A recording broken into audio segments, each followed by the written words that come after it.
wouldn't even make it past sunrise in Viking Greenland. The cold here doesn't wait for you to get used to it. It seizes your chest, freezes the air in your nose, and makes every breath burn. The first thing you smell is peat smoke, damp wool, and salt brine crawling down your throat. Step outside, and the wind claws straight through your clothes. The turf walls behind you groaning like tired ribs. Your house isn't shelter, it's a lung that wheezes with every gust, and one good storm could tear it apart, and that storm it's not even the worst thing coming for you. Hunger waits, sickness waits, and when the food runs low, even the people sitting across the fire might be the ones you fear most. The worst part. This is just the beginning of the day. Dim the lights, turn your screen down, because tonight you're not in the 21st century anymore. You're lying in a turf house that reeks of smoke and sweat, animals breathing just beyond the wall, and the only thing between you and silence is a flickering fire that's already shrinking. If you're still here, maybe you share the same kind of insomnia. A like and subscribe is always quietly helpful, just a small ember to keep this fire alive. You wake before the sun, not because there's an alarm, but because the cold has crept into your bones. The air smells of last night's peat fire, damp wool, and the faint brine of the fjord. You stretch inside a turf-walled house, its roof weighed down with sodden snow. The wind pushes against the walls and the walls breathe back. There are no clocks here, only the grey light seeping through a slit of a window telling you it's time to tend the animals. At a site now called Brattle in what is today southern Greenland, archaeologists found longhouses lined with stone and insulated with turf, cooking pits still black with soot, shards of soapstone cookware scattered in the dirt. They tell us the Norse here adapted to a treeless, wind-scoured land by using what they had: stone, earth, animal hides. One soapstone pot still bore the charred ring of its last stew, and standing there, centuries later, you can almost feel the last hands that touched it numb from the cold, maybe already knowing this winter would be their last. You live in a place where the earth does not give freely, and yet, somehow, you coax life from it. These settlers were farmers in a land that barely wanted them. They knew how to keep goats and sheep alive through long winters, how to store cheese in pits lined with moss, how to hunt seals when the livestock feed ran low. They walked across frozen inlets with a mental map not of roads, but of safe ice and hidden currents. And on mornings like this, those skills weren't just tradition. They were the only reason you'd see another spring. The cold is the first thing that greets you when you push back the heavy woolen cover and step outside the warmth of the bed. It is not the polite kind of cold that slips under a door in December. This is a cold that stands in the doorway, measuring you the way it has measured every man and beast in Greenland since Eric the Red first stepped ashore. You draw in a breath, and it carries 3 scents at once: the sharp tang of peat smoke from last night's fire, the stubborn musk of damp wool, and somewhere beneath them, the faint mineral drip of ice melting off the roof. Behind you, the turf house breathes like a living thing. Its walls are not straight lines and neat corners. They swell gently, as if they have their own ribs under the skin, built from thick layers of sod cut from the hills. Each section is laid grass side down, roots locked together, tamped until they knit. Between these green bricks runs a spine of stone fitted without mortar, wedged so tight the wind can't slip a single finger through. Some builders even chink the gaps with sheep's wool, moss, or animal bones, anything that might hold the warmth for an extra hour. From outside, the house looks less like something built and more like something the earth pushed up for its own reasons. Inside, the air is thick and warm, heavy with months of breath, cooking smoke, and the slow drying of wet clothes. Above, a tangle of driftwood beams, rare treasure in a treeless land, supports another skin of turf. In winter, snow lies on top like an extra quilt, sealing you in until spring. A low doorway forces you to bow when you enter, an unplanned act of reverence that also keeps the worst of the cold from rushing in at ankle height.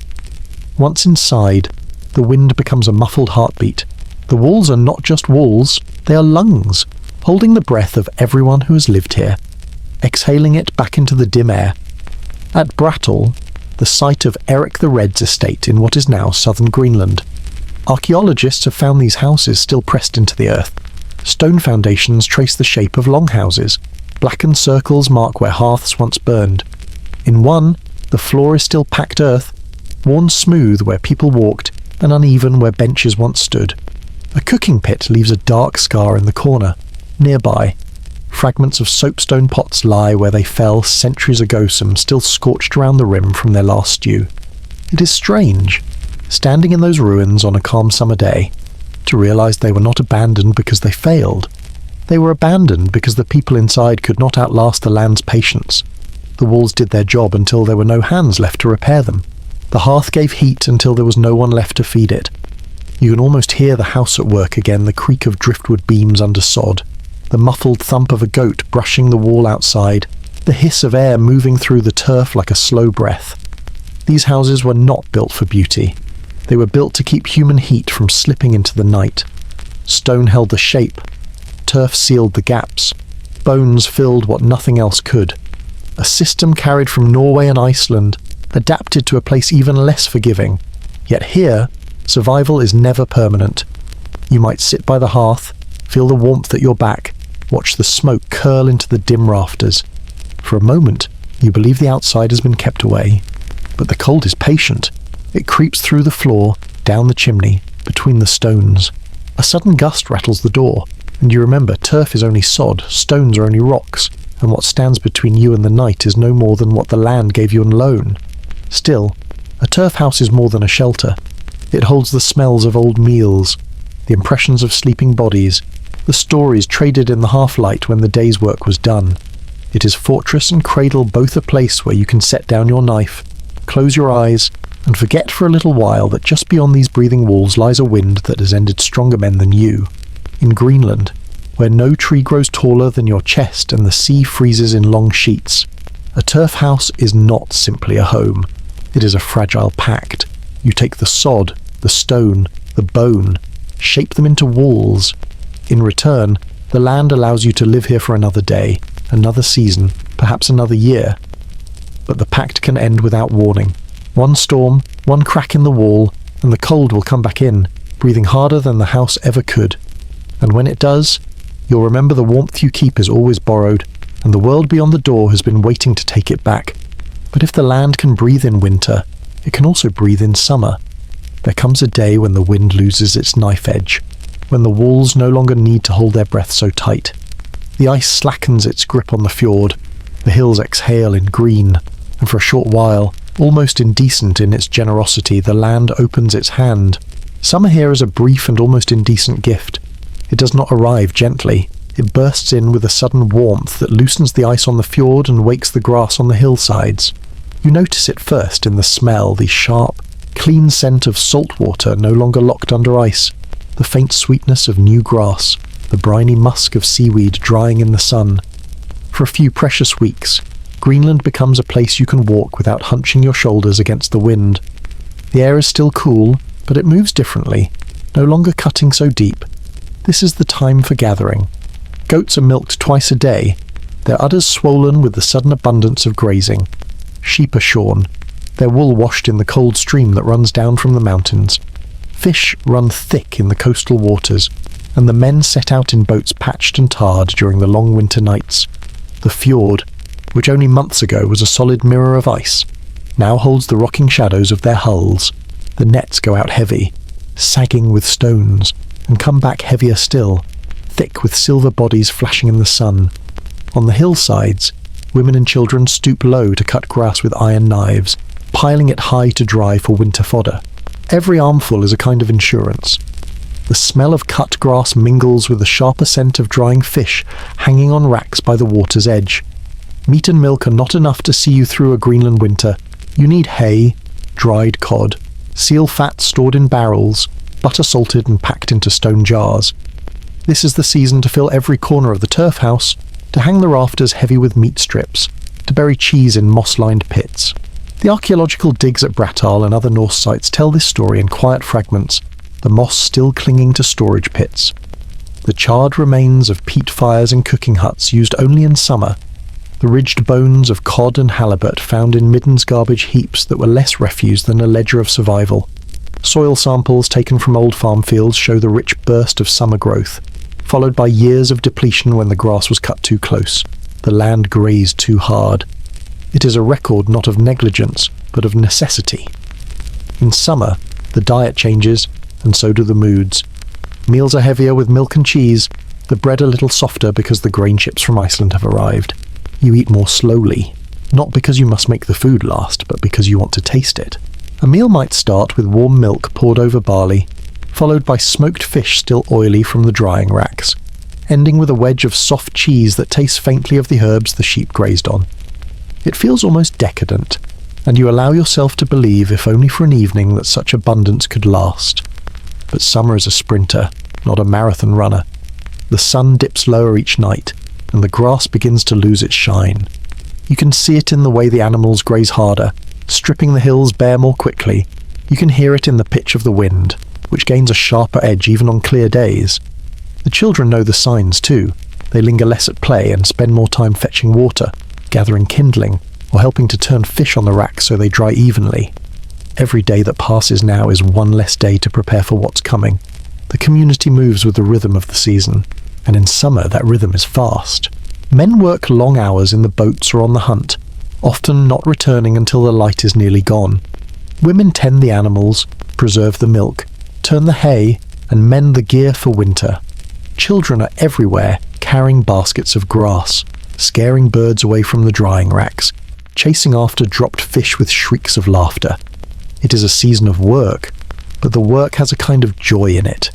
You can feel the sun on your neck and see the pile of hay growing taller by the day. You can watch the storage shelves in the house fill and know, with a cautious kind of pride, that you are doing all you can. Still, the knowledge sits at the back of your mind. This is not a land that gives without taking. The same sun that thaws the fjord now will vanish entirely in a matter of months.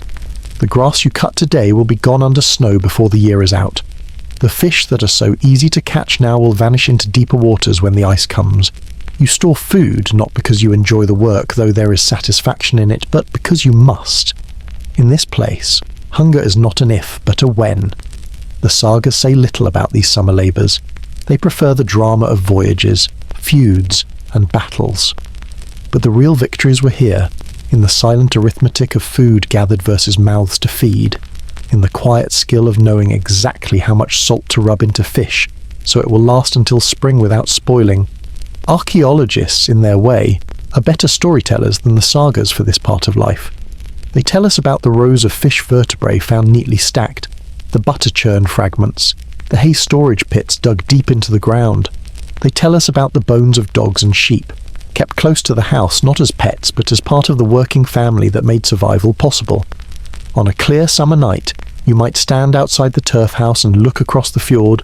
The water is still, reflecting the pale sky that never truly darkens. You can see the boats pulled up on the shore, the fish racks heavy with tomorrow's meals, the low hum of voices from other houses carried on the wind. For a moment, the world feels generous, almost friendly, but you have lived here long enough to know better. The land is only resting. It is letting you breathe, letting you gather. Soon it will come to collect its due. So you turn back toward the house, step inside, and close the door against the night air. The smell of peat smoke and drying fish wraps around you, familiar as an old coat. Somewhere in the shadows, a goat stirs in its pen. You sit by the hearth, letting the warmth seep back into your bones, and listen to the house breathe. You can feel the weight of the day's work in your shoulders, the faint ache in your hands from cutting and carrying. You take a long breath, knowing tomorrow will be the same, and the day after that, until the grass is gone and the sky turns hard again. Summer is a promise you keep as best you can, a promise that when the cold comes, and it will, you will have something to meet it with. In Greenland, that is the closest thing to luxury you will ever have. Winter doesn't arrive here like a turning page. It seeps in, a slow tightening of the air, a gradual dimming of the light. One day you notice the frost in the shadow of the turf house doesn't melt at noon. A week later, it's there all day.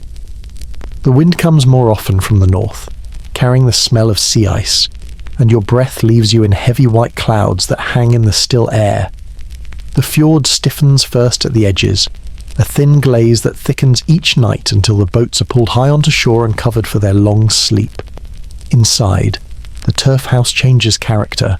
In summer, it is a place you return to after the day's work.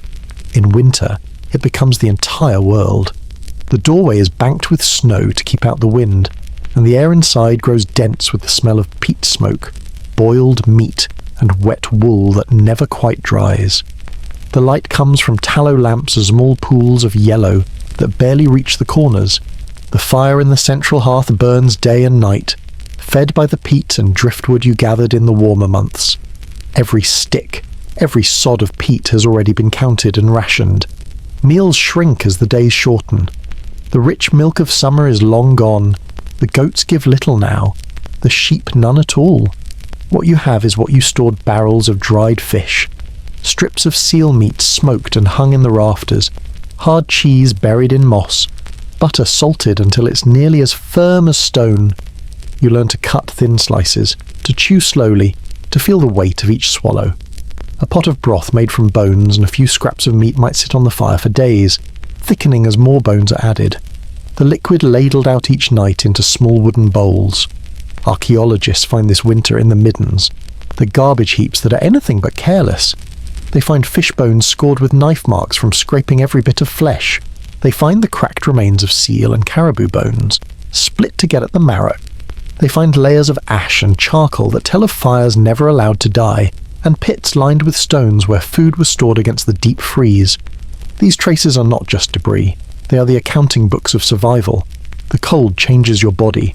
Your hands grow rough from working with frozen rope and wood. Your joints ache in the mornings until you've been near the fire for a while. Sleep is harder, your nose stays cold even under the blankets, and the sound of the wind works its way into your dreams. You sleep in your clothes, boots lined up by the wall, in case you must go out quickly. Sometimes you do, to check on the animals or to push snow from the roof so its weight doesn't crush the beams. Evenings are long, and the work inside is quiet mending nets, carving tool handles, spinning wool into yarn. Voices are low, not from secrecy but from the way cold air presses on the walls, making loud sounds feel out of place. Stories are told in fragments, passed between tasks. Some are meant to entertain about clever farmers, foolish traders, the occasional ghost. Others are cautionary about winters when the stores ran out early, or storms that buried whole houses in a single night. You know the danger isn't just outside, it is in here, too. Illness travels quickly in a closed space. A cough in the night can pass to every person in the room before morning. The air grows stale if the door isn't opened now and then, even at the cost of letting in a rush of icy wind. Arguments flare more easily. You begin to notice small things, someone taking a larger slice of meat, someone lingering too long at the butter jar. Survival here is not just a matter of keeping warm, it is about keeping peace. Yet for all its harshness, there are moments of deep comfort. Sitting close to the hearth, feeling the heat soak into your back while your hands work a task you've done since childhood. Watching a child asleep under a pile of blankets, hair damp from the steam of the fire. Hearing the steady breath of animals in the byre attached to the house, their warmth bleeding into the room. These are the things that make the winter bearable, the sense that for now, the cold is outside and you are inside, and the turf walls are holding. But you never forget that the line between the two is thin. One bad storm can bury the doorway. A fire that goes out in the night can leave you shivering before dawn. The food you measure so carefully will not last forever. Every mouthful you take is one you will not have later. Hunger here is not sudden, it arrives gradually. A tighter belt, a lighter ladle, until you are counting the days to spring with a kind of desperate hope. This is winter in Greenland, not the romantic picture of snow under starlight, but the slow, grinding test of how well you prepared and how long you can endure. It is a season that keeps score, and it remembers every misstep. And when you think of summer, it is not with longing for warmth alone, but for the sound of water running free, for the taste of fresh milk, for the smell of grass cut in the sun, in the heart of winter. Those things feel like memories from another life, and you work each day to make sure you live long enough to see them again. You wake before the sun, not because the cold prayed your eyes open, but because of the stillness in the room. It's a different kind of silence, one that's listening for you to move first. You dress in layers without speaking, pulling on wool that smells faintly of last night's smoke. The hearth has burned down to ash, the coal's gone dull and red. You eat nothing now, food will come later, if you earn it. The rod and lines are already waiting by the door, leaning against the wall like quiet companions. Fishing season here is not a single moment, it's a shifting window, opening in different places depending on whether you're standing in summer grass or on a sheet of winter ice. In Greenland, fish are not just a supplement to your diet, they are a promise against hunger. You treat them the way a man treats gold in a locked chest, with respect, with patience, and with an understanding that nothing lasts forever. In summer, you go to the water where the ice has broken, letting the long daylight guide you. You carry a net that was made over the dark months, each knot tied by hand, each length checked and rechecked. The women spun the cord from twisted sinew and imported flax. The men worked it into a lattice that could fold like cloth but hold like a wall. Lead weights small, rough, and dark from the forger tied along the bottom edge. Archaeologists have found these weights at Sandnes, lying in the silt as if the fishermen just set them down and never came back. The first throw of the net into open water is always a gamble. You send it out in a wide arc, the weights dragging it under. The cork floats along the top, holding it open. Then you wait not idly, but with every nerve tuned to the invisible movement below. Fish do not announce themselves. They slide into your trap like thoughts you didn't know you were having until they're there, thrashing. In winter, fishing is slower and colder and far more personal. The fjord freezes, a white lid on a black well. You take an axe to the ice, cutting a hole just wide enough to work through. The first blow sends a dull shock up your arms, the second begins to show dark cracks, the third lets a circle of black water stare back at you. Steam curls up from the surface, the only warm thing in sight. You drop a baited line into that dark circle, watching it vanish into shadow. The ice groans under your knees. The wind pulls at your hood. Your fingers, even in mittens, go stiff around the line. You know this may take minutes, or it may take hours. You know the fish may not come at all. But the thing about fishing here is that the act itself is part of the defense against hunger. The alternative, doing nothing, guarantees loss. Some men hum to themselves, others whisper to the water. You sit, listening to the faint tap of the line against the edge of the ice. Then, a twitch, so slight you almost doubt it happened. Another twitch, sharper. You pull fast, hand over hand, the cord cutting into your palms, and then the silver body bursts from the water, slick and writhing, its gills flaring in the frigid air. You grip it, feel the desperate shudder against your fingers, and in one clean motion, it is yours. There is satisfaction here, yes, but also relief. Fish mean more than a meal. They mean fewer sheep slaughtered before their time, fewer pounds of hay gone from the loft. They mean one more day's breathing room before the hard choices return. By late summer, if luck holds, the drying racks are full. Salmon, cod, and Arctic char hang from wooden poles, their skins turning stiff and pale in the wind. Seal meat, taken on the same trips, is salted and packed in barrels. In the storage pits lined with moss and stone, the air is cool and still. The smell is strong but not unpleasant. It is the smell of security. The work does not end when the fish are caught. They must be cleaned, split, salted, and dried. You do this with care, because you know what happens when a storehouse goes bad. One weak seal on a barrel lid, one damp corner in a drying shed, and weeks of labour can rot overnight. Every man here has seen that happen once, and no one forgets it. Fishing in this land is not sport. It is not a quiet afternoon pastime. It is a negotiation between you and the elements, where the currency is calories and the penalty for miscalculation is hunger. Sometimes you think about what it must look like from faraway Greenland, the edge of the map, a place where the sea is more dangerous than the land. In Bergen or Reykjavik, they talk about voyages, about markets, about the romance of the far north. They do not talk about the hours spent on your knees over a hole in the ice, waiting for a twitch in a line you can barely feel. They do not talk about the way your shoulders ache from pulling nets heavy with fish and heavy with the ice that formed while you worked them. When you come home with a good haul, the mood changes in the settlement. There is talk, there is laughter, there is a smell from the kitchens that makes even the old men sit up straighter. That night, the pot on the fire will be full, and tomorrow the racks will bear the weight of the season's work. And when you walk past them in the evening light, seeing the rows of fish stiff in the wind, you feel the rarest thing in Greenland, something close to peace. Not because you've beaten the hunger. Hunger is never beaten here, but because, for now, you've bought time. And time is the only real wealth this place allows. At night, when the fire dies low and the wind prowls outside, you hear them breathing, a slow, steady sound. Close to the wall, sometimes a snort, sometimes the soft grind of teeth. That is your other heartbeat, the one that lives in the pen against your home. Goats, sheep, and the two cattle that make you feel richer than you are. In Norse Greenland, barns weren't separate buildings. They leaned right against the turf house, sometimes even shared a wall. Warmth worked both ways. Your fire kept the animals alive a little longer, and their bodies returned the favour in the night. Archaeologists at Bratal and Gera have found the compact footprints of these byres, sometimes no more than a few steps from the main hearth. In the dark months, that nearness was worth more than comfort, it was insurance. Morning chores follow a rhythm so ingrained it feels older than memory. You push open the low byre door, the smell of damp wool and manure wrapping around you. Your boots sink into straw that has seen too many days. You turn it with a pitchfork, adding what little fresh bedding you can spare. Hands move over flanks, feeling for ribs under the winter coats. A good layer of fat means another month. A sharp ridge of bone means trouble.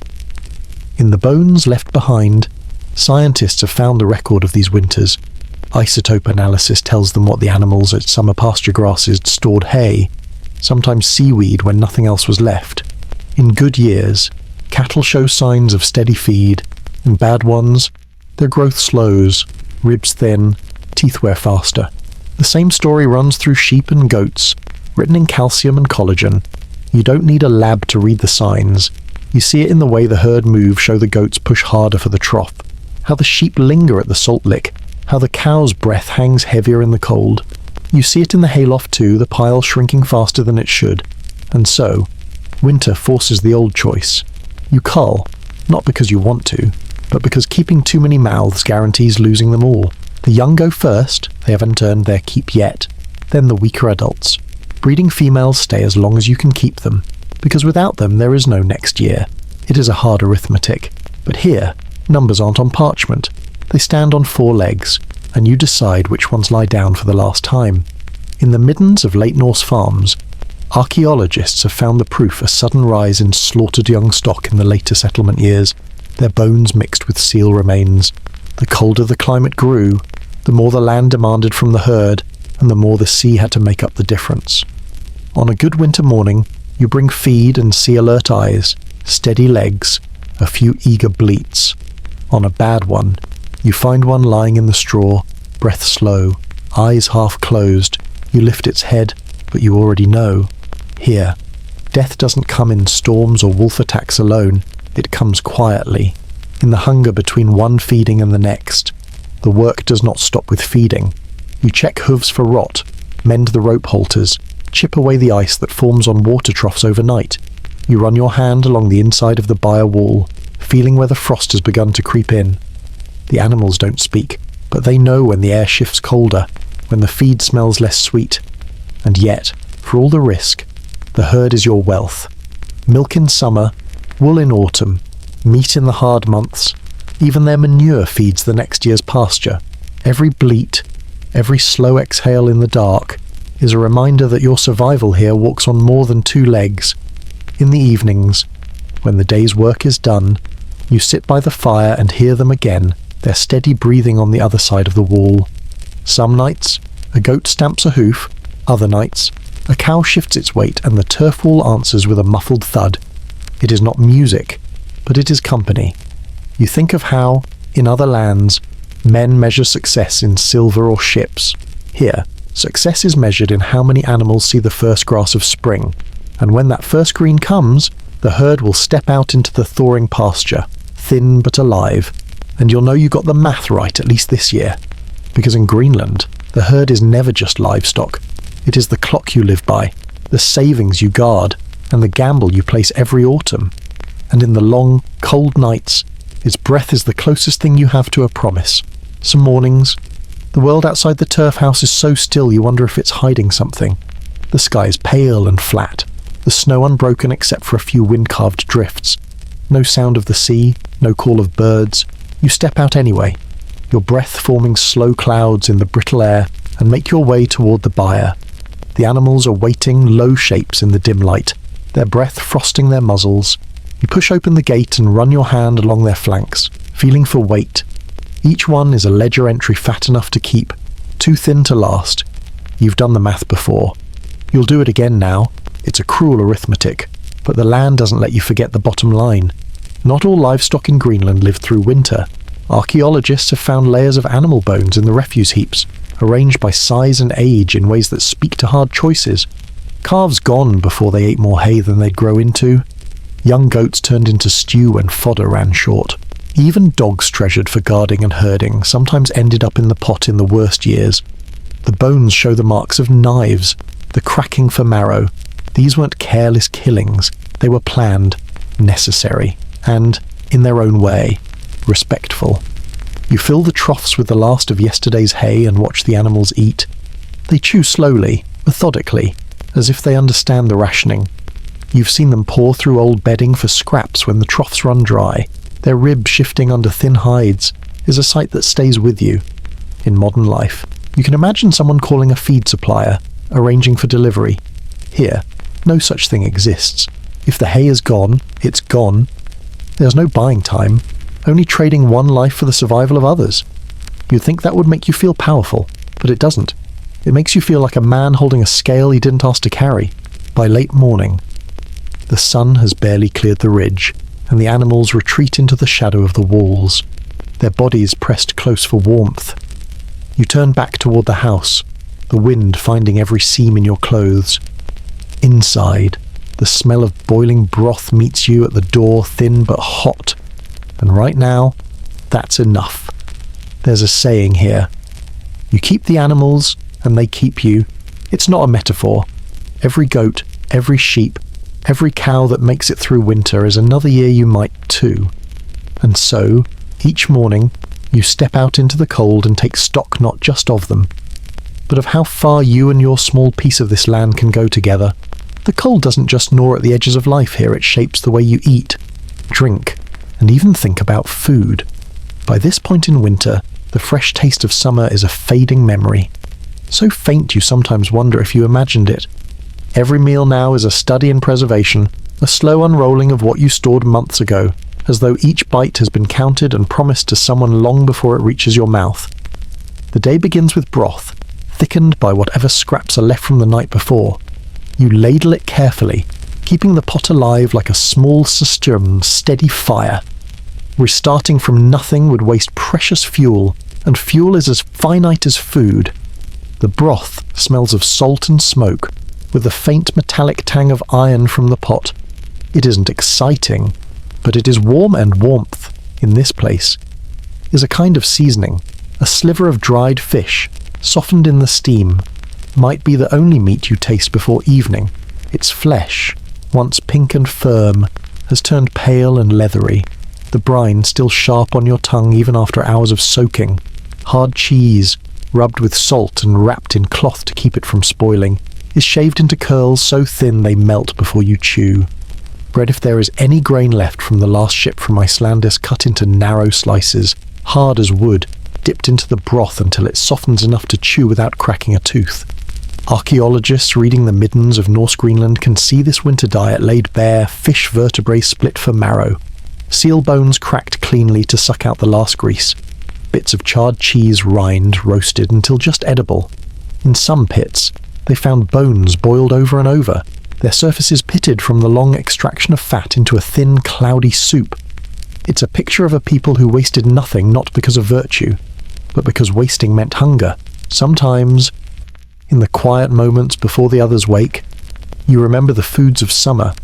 You can still feel the give of fresh bread in your hands, still see the glisten of seal meat drying on the racks, the oily richness dripping into the sand.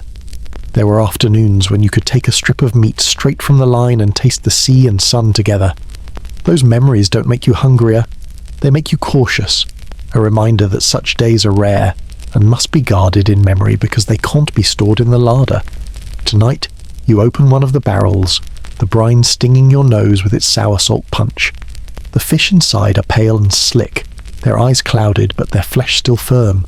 You lift 2, maybe 3 enough for the household, no more, and lay them by the hearth to thaw, Later, they'll be stewed with bits of dried seaweed, the salt from the ocean flavouring the broth. Someone will crumble in a little dried angelica root, not for taste so much as for the hope of warding off scurvy. It will be a thin meal, but it will be hot, and hot is halfway to satisfying. Eating like this changes you. You stop craving variety, you crave enough. You stop eating for pleasure, you eat for continuation. And yet, there are moments when a sip of broth or the chew of warm bread can feel almost luxurious. The way a coin found in the dirt feels richer than the same coin earned. When the food is ready, the bowls are passed without ceremony. No one heaps their portion high. No one asks for seconds before all have been served. Around the fire, you hear only the scrape of wooden spoons against the bottoms of bowls, the small sigh when someone swallows a mouthful of something warm after hours of cold. Conversation is rare during these meals. Hunger doesn't make people louder, it makes them quieter. You glance at the children first, noting how quickly they eat, the way their cheeks flush from the heat of the broth. Then at the elders, who take their time, pausing between spoonfuls as if each one is a small victory. You know without speaking that everyone here is counting the same way you are how many barrels remain, how many sacks of grain, how many more nights until the seals return to the ice. In Greenland, this is what passes for a feast, a meal that fills you enough to work tomorrow, with maybe just enough left for the day after, and in the deep of winter, that is reason enough to feel grateful. Later, after the bowls are rinsed and the fire banked for the night, you step outside for a moment. The cold hits you like a blunt blade, clean and complete. You can see your breath rising into the dark, the light from the doorway spilling onto the snow. Somewhere in the distance, ice groans as the fjord shifts. You close the door quickly, sealing the warmth inside. That warmth isn't just heat, it's survival, a thing made possible by every fish salted in summer, every bone boiled dry, every quiet meal shared in the half-light. Here, survival is not a single act, it is a chain of choices, each link forged by hunger and patience, and tonight, for one more night, the chain holds. Some days in Greenland's winter are just a grind, one indistinguishable from the next. But every so often, the ice and wind conspire to remind you that survival here is always conditional. It begins with the sound, not the low, steady howl you've grown used to, but a high, hard scream in the rafters, a kind of ripping noise that feels like it's pulling at the turf walls themselves. You open the low door and are hit with a wall of air so fierce it shoves you back a step. The sky is a swirling blur of white and grit, snow driven so fine it feels like sand on your cheeks. You can barely see the slope leading down to the fjord. This isn't a storm you work through. This is a storm you endure. But the animals don't understand that. Somewhere out there in the byre, a drift is piling against the roof, and if it gets too high, the weight will cave it in. You pull your hood close, wrap a wool scarf over your face, and step into the gale. The wind yanks at your boots, your mittens, even your breath, tearing it away before you can warm your lungs. Reaching the byre feels like walking against a river. Snow is already banked halfway up the walls. You set to work with a shovel, cutting a channel along the side so the weight won't build. The metal bites into ice, your arms burning from the effort, but stopping isn't an option. The animals inside shift and bleat, their bodies pressing toward the sound of your digging. Archaeologists have found collapsed byre roofs in the ruins here stone, and turf sunk inward, sometimes with the bones of animals still inside. These were the winters that got away from people, when storms came faster than hands could clear them. The people buried the animals where they fell, because there was no saving them once the roof gave way. Those sites are warnings as much as history. You work until your hands feel like stiff wood inside the mittens. Finally, the snow is pushed far enough back that the wall can breathe again. Inside, the animals crowd toward you, their heat hitting you in a wave as you duck through the low door. You check their hay, throw down another armful from the loft, and rub the frost from your eyebrows before stepping back into the storm. The return trip to the turf house is worse. The wind has shifted, so now it drives directly into your face. Snow fills your footprints almost before they're made. Somewhere between the byre and the door, you lose sight of the house entirely and have to turn your head sideways to keep from freezing your eyes shut. When the dark curve of the roof finally looms ahead, it feels like a rescue. Inside, the air is thick with heat and smoke. Someone has added extra peat to the fire. You strip off your mittens, rubbing your hands until the feeling returns in painful needles. The others look at you and nod not in thanks. Exactly. But in that quiet acknowledgement that you've done what needed doing, modern storms can knock out power, close roads, keep people indoors. Here, they can decide whether you still have milk tomorrow, or wool next year, or meat in spring. You don't fight a storm like this for comfort. You fight it for the continuation of everything you've built. By evening, the wind drops to a sullen moan. The snow outside lies in sculpted drifts, the door half blocked. You'll have to dig out again tomorrow. But for now, the animals are breathing, the roof is standing, and the fire is steady. You sit with your back to the turf wall, feeling it hold firm against the last gusts, and know you've bought another day. And in this land, a day is worth everything. In a Greenland winter, the sound of children is different from anywhere else. It is not the sharp laughter of streets or the constant chatter of schoolyards. It comes in bursts high, bright, and then quickly swallowed by the muffled air inside the turf walls. Here, play is threaded through with purpose, and even the youngest feet follow in the steps of older ones. The morning begins not with games, but with small tasks. Children are up when the adults are up, and in a household where every back and pair of hands counts, their work begins early. The littlest ones, those still learning how to lace their own boots, carry armfuls of hay from the loft to the byre. They stumble under the load, the dry stalks scratching their faces, the smell of summer clinging faintly to the fodder even in the deep of winter.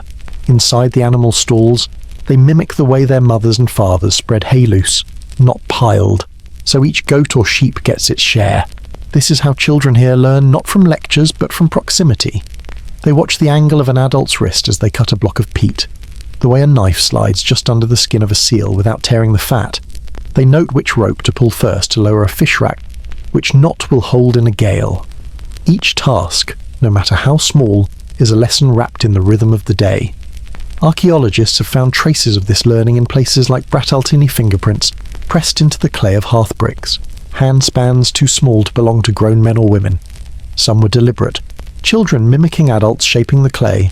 Others are smudges left from curious fingers touching wet material before it was baked. These marks, trapped in the walls for centuries, are as much a record of life as the bones in the middens outside. When the small chores are done, there is time for play, but even play bends toward usefulness. Toys here are made from what is at hand a carved piece of driftwood shaped into a boat, an animal made from a scrap of cloth stuffed with wool, a set of bone jacks smoothed from seal vertebrae. These aren't luxuries, they are practice. A boy pushing a little wooden sled across the floor is learning how to guide the real one when he's old enough to haul peat. A girl tossing carved bones in the air is practicing the quick, sure movements Shell need for sorting fish or cleaning skins. The line between playing and working is so thin here that it barely exists. You see it in the way children accompany adults outside. Their small footprints alongside the deeper ones in the snow. They carry baskets that are half empty, but the act of carrying is what matters. They stand beside the fishing racks, imitating the careful turning of drying cod, their hands not quite reaching the top rung. Sometimes they get in the way. More often, they simply absorb. In modern life, children learn through games designed for them, toys made in factories far away, books with pictures to explain the world. Here, the world is in front of them every day, and the stakes are too high to wait for the right age to start. If you can walk, you can carry. If you can speak, you can listen to instructions. And if you can hold a tool, even badly, you can begin to learn the feel of it in your hands. There's a rhythm to these lessons. In the morning, the children work alongside the women, helping with the animals, turning the churn, fetching water in small pails from the hole kept open in the ice. In the afternoons, they trail after the men to the shoreline or into the storage rooms, watching repairs, handing over nails, or just standing close enough to see and remember. Evenings are for sitting near the fire, copying the motions of spinning wool or carving small objects from bone scraps. Not every lesson is gentle. In the tight quarters of a turf house, there's no shielding children from the harsher facts of life. They see the animals culled for meat. They hear the arguments when stores run low. They watch an older sibling return from outside with frost whitening their hair, and they learn to respect the cold in a way no story could teach. These are not moments anyone would call childhood magic, but they are the things that shape survival here. And yet, there is magic quiet, strange, and entirely their own. On the rare clear days, children run outside with the sudden energy of freed animals. They slide down icy slopes on scraps of wood, their laughter carrying farther than the adults like to admit. They chase each other between the snowbanks, leaving looping trails of small prints that weave around the larger, just straighter paths of the grown-ups. They lie in the snow and wave their arms, not to make angels, they've never heard of such a thing, but just to see the mark their bodies leave behind. Some of these moments are fleeting, others leave traces. Archaeologists sometimes uncover caches of small carved objects hidden in the corners of the old houses, things too light or too clumsy to be real tools. Perhaps they were toys, perhaps practice pieces, perhaps both. What is certain is that someone once held them with care, learning to shape the world on a smaller scale before being trusted with the larger one. There is a phrase here spoken softly, as if saying it too loud might tempt fate. A child's shadow should walk beside yours before it walks ahead. It's both a blessing and a warning. It means the young must be close enough to learn before they are sent out to act on their own. It is a reminder that a child lost to cold, hunger, or accident is not just a heartbreak, it's a break in the chain that keeps the community alive. In the evenings, when the work is done and the fire is steady, children often curl up near the adults, heads resting on laps, eyes heavy but ears open. They listen to stories, sometimes sagas from far away, sometimes accounts of storms survived or hunts gone wrong. The younger ones fall asleep halfway through, but the older ones keep listening, filing away the details. They know that one day, the story will be theirs to tell, and the lesson will be theirs to pass on. You watch a boy of 6 carry a bucket of water from the ice hole, spilling half before he reaches the door. His father says nothing, just takes the bucket and sets it down, then hands it back and gestures toward the hole again. This time, the boy walks slower, more carefully. It will be years before he's strong enough to carry it full, but already he's learning the one truth that shapes every life here: no one survives alone. And every step you take beside someone else is a step toward keeping them alive. Outside, the snow holds the imprint of the day's comings and goings deep. Purposeful tracks leading to the byre and the shoreline, and smaller, wandering ones winding beside them. In time, the wind will erase them all. But for now, they tell a simple story, small feet, learning the path, walking beside the bigger ones. In the dim light of the turf house, when the wind outside pushes against the walls like a slow, insistent tide, the old man's voice begins to rise. It is not loud, never loud, but it carries, the way smoke carries in still air. Children lean closer without meaning to, their hands stilled over half-finished tasks. Even the adults pause, the scrape of a knife against bone or the hum of a spindle slowing, as though the words require space to travel. The old man no one calls him by his first name anymore has lived through more winters than anyone in the settlement. His hair is the colour of driftwood, his skin lined like a map. He sits with his back to the wall nearest the hearth, the firelight catching the planes of his face. Beside him, the smoke from the peat fire curls upward, and it's easy to imagine it carrying his words back to the places they came from. He begins with Iceland, as he often does, the land of green slopes and dark volcanic earth, where the sheep graze almost to the water's edge. He talks of the day his father told him they would leave, that they would sail west, to a place where the land was free for the taking, where grass grew tall in summer and the fjords were rich with fish. His voice softens here, because even now, decades later, the promise of it still has weight. Then he moves farther back, to Norway, where his grandfather's grandfather lived. He doesn't speak as though he's telling history. He speaks as though the mountains are still there before him, as if he could step into the fjord and see the same cliffs rise on either side. He knows the names of those mountains, the small harbours, the rivers where salmon fought their way upstream. These details anchor the stories, giving them a weight that survives even in a land so far away. The Icelandic sagas he recites are never quite the same twice. He knows them by heart, but memory here is like the sea, always the same shape, but with different waves each time. Tonight, it's Eric the Red Saga, the tale of the outlaw who found this place, who brought the first settlers to these shores. The old man doesn't embellish much. He doesn't need to. The names, the voyages, the decisions made under hard skies, these are enough. As he speaks, he threads his own life into the stories. He tells of his first voyage west, the way the sea swallowed the horizon for days at a time. He recalls standing at the prow of the Nar, the spray freezing on his beard, the sight of Greenland's coast rising like a wall of ice and rock. He remembers the moment they found the spot for the settlement green slopes in summer, a sheltered harbour, enough room for pasture and for dreams. There are warnings in his voice too, though they are never given directly. He tells of ships that left too late in the season and never returned, of hunters who ventured onto thin ice for a seal and fell through, of winters when the grass was short and the animals thin and the people thinner. These are not just stories, they're instructions written in memory, passed from one mind to another. Archaeologists studying Norse Greenland know this oral tradition left few physical traces, but there are hint scraps of carved wood with runes, fragments of decorated bone objects that might have been touched while telling a tale, their patterns acting as prompts. The old man has no such props now. His mind is the archive, and each telling is an act of preservation. The children hear the adventure, the daring, the faraway places. The adults hear the other layer, the reminders, the patterns, the way certain mistakes have been made before and must not be made again. The story about the voyage west is also about preparation leaving before the ice forms, bringing enough dried fish for twice the time you expect to be at sea, watching the wind for signs it might turn against you. When he speaks of Norway, there is a wistfulness in his tone, but no longing to return. That world is gone to him, as gone as the ships that left without a course. Greenland is home now, with all its demands and silences, but he keeps Norway alive in the telling, because to forget where you came from is to forget why you came at all. Sometimes, in the middle of a story, the old man will pause and look at the children directly. You think it's the storms you must fear, hell say, his eyes reflecting the firelight, but it's the calm that can kill you, when the ice grows silently in the harbour and traps you before you know it. Always be ready to move.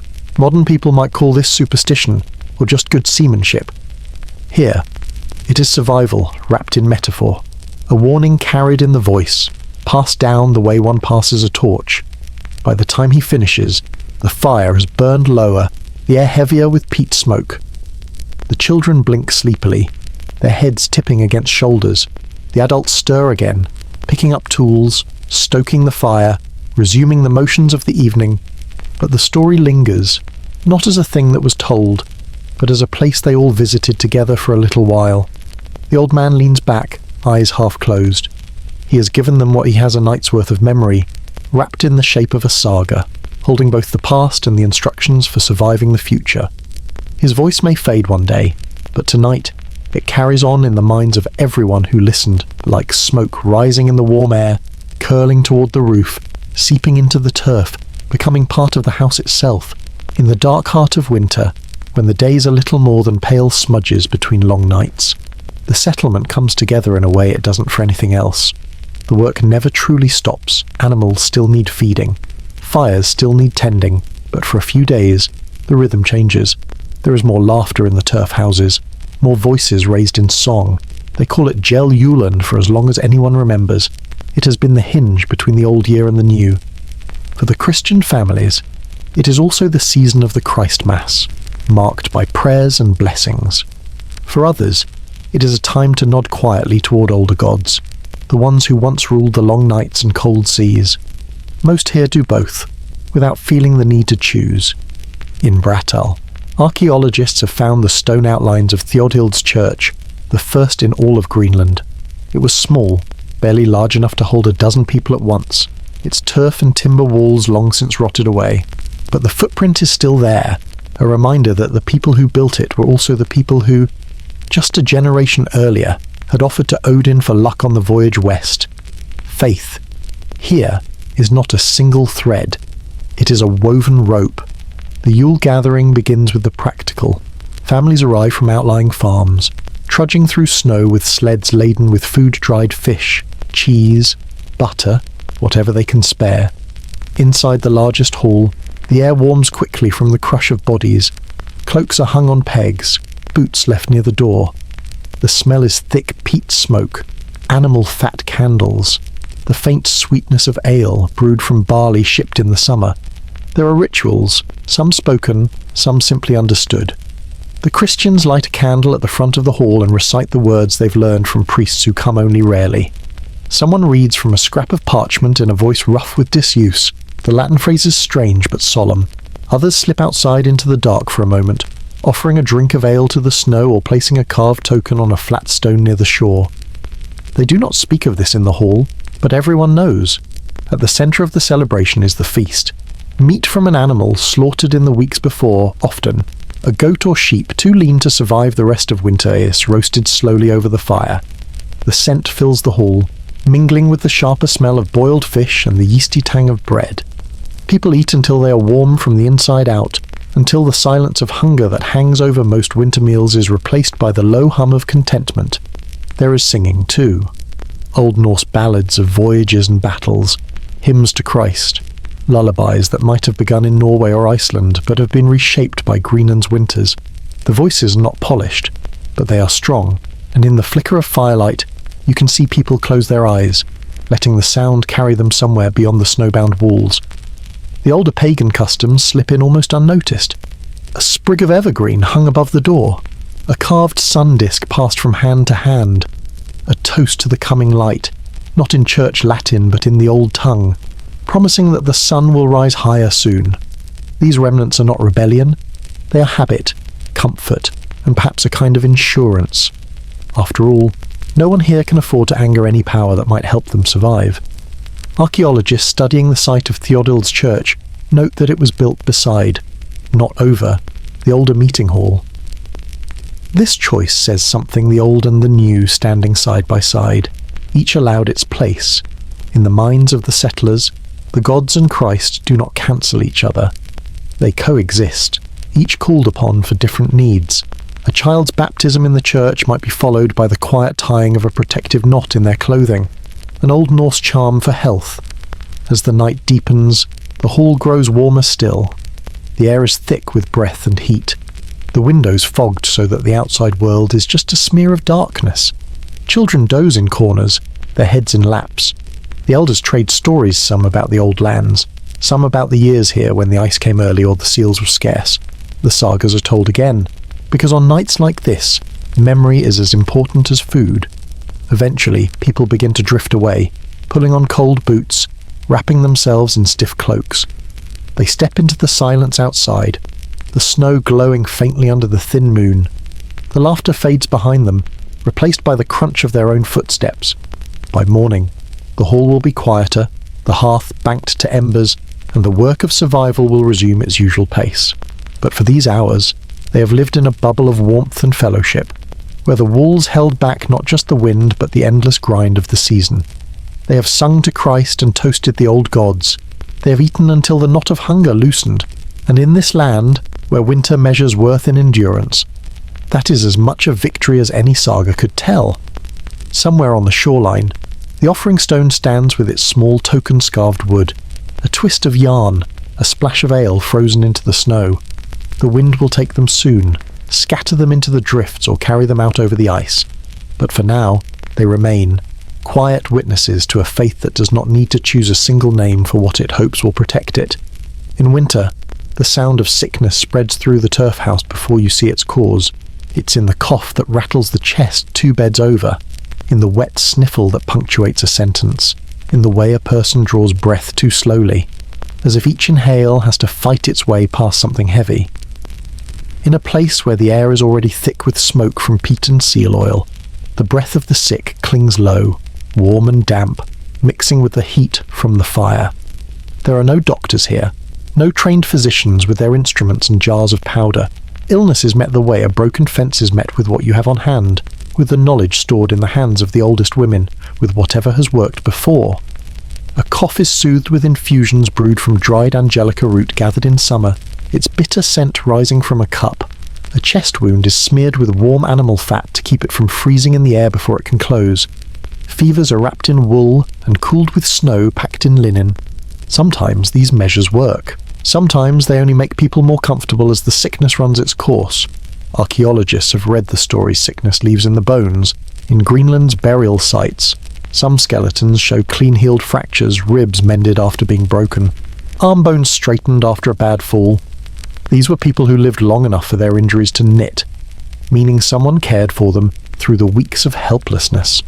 Others show signs of infection in the bone itself, roughened surfaces where disease ate into the marrow. Those lives were shorter, their endings quieter. The most common enemies here are not the ones you see. Cold damp air seeps into lungs and settles there, turning a simple cough into a lingering sickness that steals breath a little more each day. In the cramped air of the turf house, where windows are small and ventilation is whatever leaks through the roof, it spreads easily. One child falls ill, and soon a third of the house is coughing through the night. In the evenings, when the work is done and the coughing starts up in earnest, someone will sit by the sick bed and keep the lamp lit low. They feed spoonfuls of broth between fits, wipe sweat from the forehead, and keep the fire banked so the air stays warm. There is no quarantine. The idea of keeping distance when every breath you take comes from the same small air isn't realistic. You tend to the sick because one day you'll be the one lying there and someone else will tend to you. Injuries, too, have their season. Winter ice is treacherous. A wrong step carrying a peat block can mean a twisted ankle, a broken wrist. Cuts from butchering seals or carving wood can turn serious fast if they go deep. Without clean water to wash them, the wounds are flushed with snow or rinsed in brine, then packed with moss or wrapped in strips of soft leather. The pain is borne quietly, because loud pain doesn't heal faster. There is a certain resignation to all of this. You cannot fight sickness the way you fight a storm with shovels, with muscle, with the will to push through. Here, you wait, you ease, you hope, and when hope is not enough, you endure the loss as another fact of life, no less real than the short summer or the long dark. The burial mounds tell this part of the story as well. In some, the graves are close together in date-small markers for small lives, children lost in the same winter. In others, the spacing tells of a slower attrition, an elder here, a neighbour there, each gone in their own season. These are not the deaths of battle or shipwreck, sudden and violent. They are the ones that arrive like a tide, wearing people down until there's nothing left to stand against. On the worst nights, the sound of the sick is part of the room itself. The fire crackles, someone turns in their bedding, someone else coughs, the sound catching and breaking like thin ice. The heat from the hearth seems to lean toward the sick bed, but even the fire can only push back so much of the cold that waits outside and in the lungs. It changes the way you look at each other. A neighbour's limp is remembered years after it healed.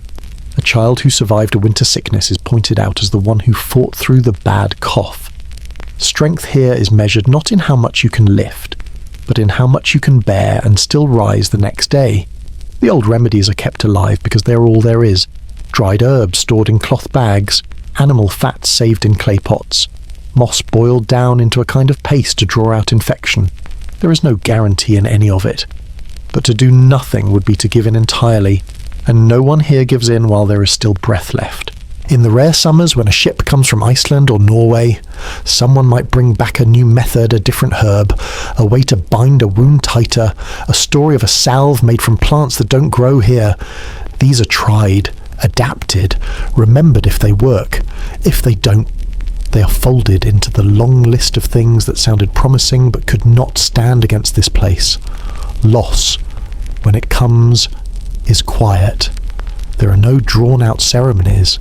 The body is prepared quickly, wrapped in wool if there is enough to spare, carried to the ground before the frost can harden it too much.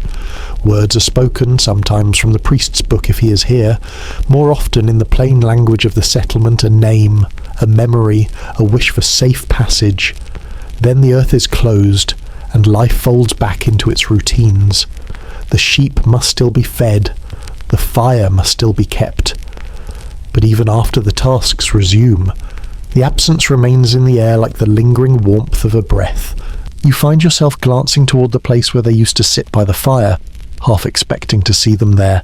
When the cough starts up again across the room, your ears prick, weighing whether it is the same as before or something new. There is no triumph in beating sickness here, no great celebrations. Survival is marked only by the fact that you wake up the next morning and find you can still rise to do the work. In a world where the wind and ice are constant threats, the frailty of the body is just another form of weather storm that sometimes passes, sometimes stays, and like the weather, you endure it not by defiance, but by bending to its shape and lasting longer than its fiercest gusts. It began so slowly that no one thought to name it. The first winters that came early were explained away, just bad luck with the weather. The first summers that failed to green the hills were chalked up to a poor growing season. But in time, the pattern became undeniable. The grass that once reached a sheep's belly by midsummer now stopped at its knees. The fjord that had once broken free of ice by late spring now held its frozen skin deep into the months when boats should have been in the water. The elders, sitting by the hearth, began to say they could feel it in their bones. The winters were not just colder, they were longer. Days of weak sun followed by months when the light was little more than a smudge along the horizon. The animals felt it too. Cows came in thin from the pasture, their ribs showing under their hides. Sheep huddled tighter, pawing at the snow for the last stalks of frozen grass. Archaeologists looking back call it the onset of the little ice-aegea cooling of the North Atlantic that reshaped coastlines and shortened growing seasons. In Norse Greenland, it was less a term than a slow tightening of the rope around the settlement's neck. The signs were everywhere if you knew how to read them. The hay harvests were smaller each year, no matter how early the cutting began. The peat stacks, meant to last the winter, were burned down to their last blocks before the thaw returned. Drift ice began to appear in the fjords earlier and stay later, blocking travel and trade. In some years, no ship came at all. Without new supplies from Iceland or Norway, the settlement relied more heavily on what the land and sea could give, but the sea ice pressed closer to shore, sealing off fishing grounds. The grasslands shrank, forcing herds into tighter grazing that stripped the roots bare. Even the best-managed pastures turned to thin, brown mats under the hooves. People adapted at first. They slaughtered more animals in autumn rather than risk feeding them through the winter. They ate more seal, more fish, more of whatever could be taken from the coast. But seals grew harder to hunt when the ice was too thick to reach the water's edge, and the storms that came with the colder climate made open water fishing dangerous. The settlements began to change shape. Outlying farms, too far from the main fjords to share resources, were abandoned. Their turf walls sagged into the snow, their pastures reclaimed by frost and wind. Middens the heaps of refuse left by years of living stopped growing, the layers ending abruptly as if a hand had wiped them clean. Archaeologists can walk among these ruins now and see the quiet collapse written in stone and soil. Within the still occupied farms, the mood shifted. Every decision was made with winter in mind, how much to eat now versus how much to save, which animal to keep breeding and which to kill before it became a burden. Even the celebrations grew quieter. Yule feasts were smaller, the music more subdued. The laughter edged with an awareness of the stores yet to last until spring. Children born during these years grew up with no memory of the softer seasons their parents spoke of. For them, the long winter was simply the way the world was. The stories of green pastures and open water sounded like sagas half true, half dream. In the turf houses, conversations at night turned toward what could not be said in daylight, whether to send another ship east, whether to risk crossing the ice for seal hunts farther north, whether it might be better to leave altogether. The idea of abandoning Greenland was unthinkable to many. This was home, even if it had grown harsher. But the thought was there, like frost creeping along the inside of a window, and yet, even as the cold pressed harder, people tried to hold their lives together. Fields were still cut for hay, nets were still mended in the spring, babies were still baptized in the little churches, their names spoken into the smoky air with hope they'd live long enough to repeat them to their own children. The little ice age did not arrive with a single blizzard or a dramatic freeze. It was a slow claim, season by season, year by year, until the line between bad weather and a new world blurred completely. For those living through it, there was no moment to point to and say, "Here. Here is where everything changed." Only the knowledge that each winter bit a little deeper, each summer healed a little less, and the space between survival and surrender grew narrower. By the mid-14th century, some of the outer settlements were gone entirely, their names kept alive only in the mouths of the oldest. The main farms still stood, but their walls leaned inward, the weight of the snow pressing harder each year. Fires burned lower, stores ran thinner, and the sound of the wind outside seemed to speak in a new, colder tongue. The ice was at the door now, and no one could say how much longer it would wait before coming inside. The first time you see them, they are just shapes on the ice. Far across the fjord, two figures move with a rhythm that is not your slow, quick, gliding over the frozen surface as if they are part of it. They pause often, scanning the horizon, the way hunters do. For a moment, you think they might be spirits, the kind your grandmother warned about in the long dark, but then one raises a hand, and the motion is unmistakably human. In the years to come, you will learn their name Kalaallit, the Inuit who live farther north, close to the moving edge of the ice. The sagas call them skirlings, a word heavy with old prejudice, but in person they are just people, as real as you, wrapped in furs that make your own wool look thin. At first, there is distance. You watch each other from opposite shores, measuring without speaking. Sometimes you leave offerings a coil of rope, a piece of iron, a carved bone needle. Sometimes, days later, something appears in return walrus ivory, a seal spear, a length of sinew cord stronger than any wool. These silent trades happen at the edges, never in the heart of the settlement, as if both sides know the balance could tip either way. Archaeologists have found proof of this exchange: Norse iron worked into Inuit tools, driftwood and bone carved with patterns from both traditions. These artifacts speak of cooperation, of mutual need in a place where survival is never guaranteed, but they also sit alongside other evidence arrowheads of Inuit make lodged in Norse walls. Spear points found among the bones of cattle and sheep. The record is as mixed as the ice in the fjord solid one day, dangerous the next.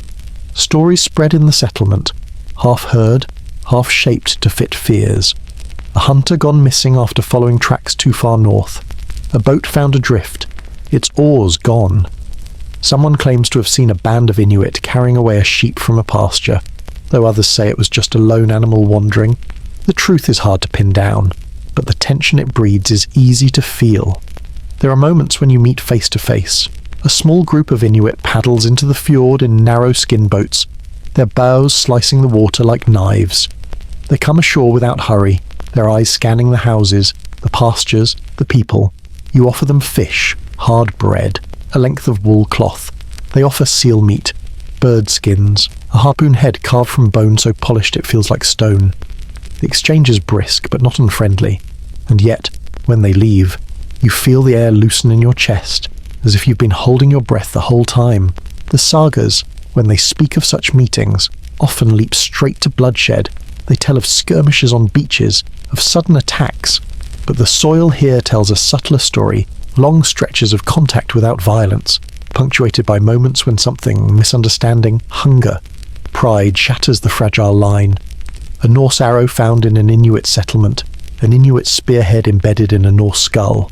One winter, the balance tips for you. It begins with the loss of a cow, found dead at the edge of the pasture with a wound that could have been from a spear or an antler. Tracks lead away across the snow, 2 sets of feet in soft boots, lighter than your own.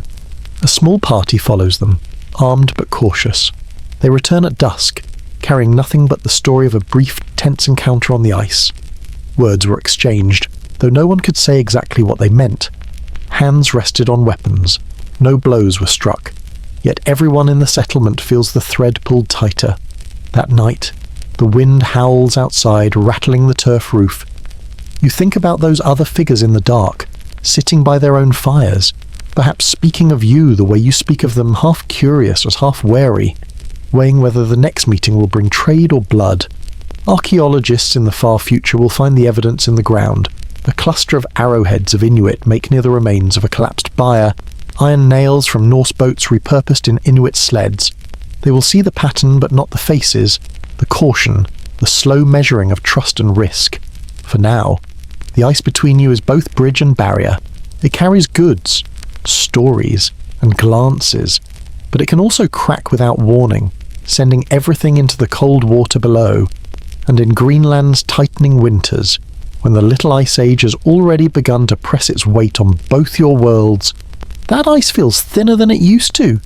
You keep your weapons close, you keep your eyes on the horizon, and you never forget that in this land, survival often means standing just close enough to share, and just far enough to be ready.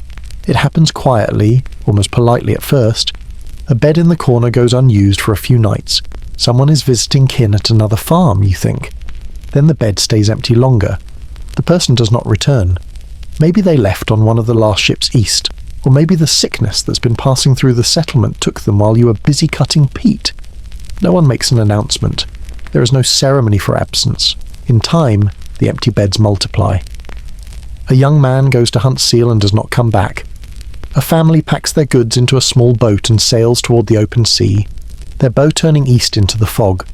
Whether they reach Iceland or vanish in the Greenland current, no one knows. People disappear in this place the way snow melts quietly, without a clear moment when you can say, now they are gone. The sagas speak of ships that left Greenland and never returned. Some went seeking trade. Their holds empty except for the promise of filling them in Bergen or Reykjavik. Others carried whole families, hoping for a softer land. There are no records of their arrival. Perhaps they found a new harbour. Perhaps they became one more nameless wreck in the cold Atlantic. Archaeologists read the story in What's Left Behind.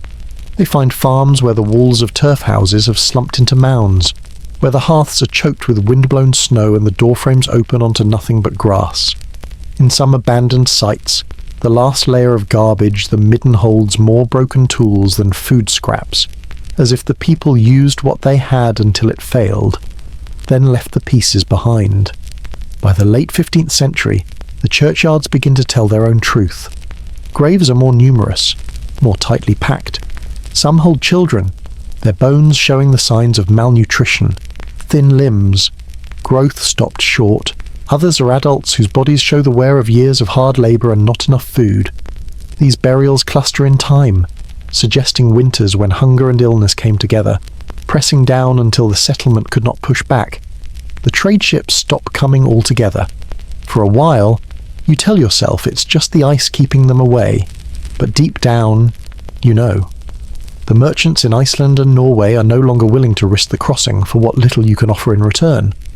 The walrus ivory that once made Greenland valuable in the European market has been replaced by African ivory easier to obtain, less dangerous to ship.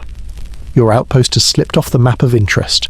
Without the ships, the isolation becomes complete. There are no new tools, no spare iron, no cloth finer than what you can weave yourself. Births still happen, but deaths outpace them. Some winters, you feel as though the entire settlement has aged a decade in a single season. The silence grows. Where there was once the sound of a dozen voices in the byre at milking, there are only a few. The laughter around the fire in the longhouse becomes thinner, the gaps between stories longer. You notice it in the work. Too fewer hands to cut hay, fewer backs to haul in the seals, fewer eyes to watch for drift ice, and yet no one declares the end. Life continues in smaller circles. The remaining families consolidate, sharing houses so the empty ones do not sit cold and wind-bitten. Children are taught the same skills as before: how to carve, how to herd, how to mend nets, though the audience for their future work grows smaller. One spring, you walk through a neighbouring farm that has been abandoned for years. The roof of the turf house has caved in, the walls slumping under the weight of moss. Inside, there are still a few objects left behind a wooden spoon, cracked down the middle, the frame of a loom, its warp threads rotted away, a small carved toy in the shape of a seal. It is easy to imagine the last morning here people moving quickly, taking only what they could carry, leaving before the sea ice closed. The church bells ring less often now, their sound carrying over fewer roofs. When someone dies, the entire settlement feels the absence, not just of the person, but of their work, their warmth, their voice in the dark. A death is no longer a private loss. It is another measure of how thin the settlement has become. By the final decades, the graves outnumber the living by a wide margin. The last baptisms recorded in the sagas are separated by years, and the final entries in church records stop altogether. It is not a sudden collapse, but a slow wearing away, like rope fibres fraying one by one until the line can no longer hold.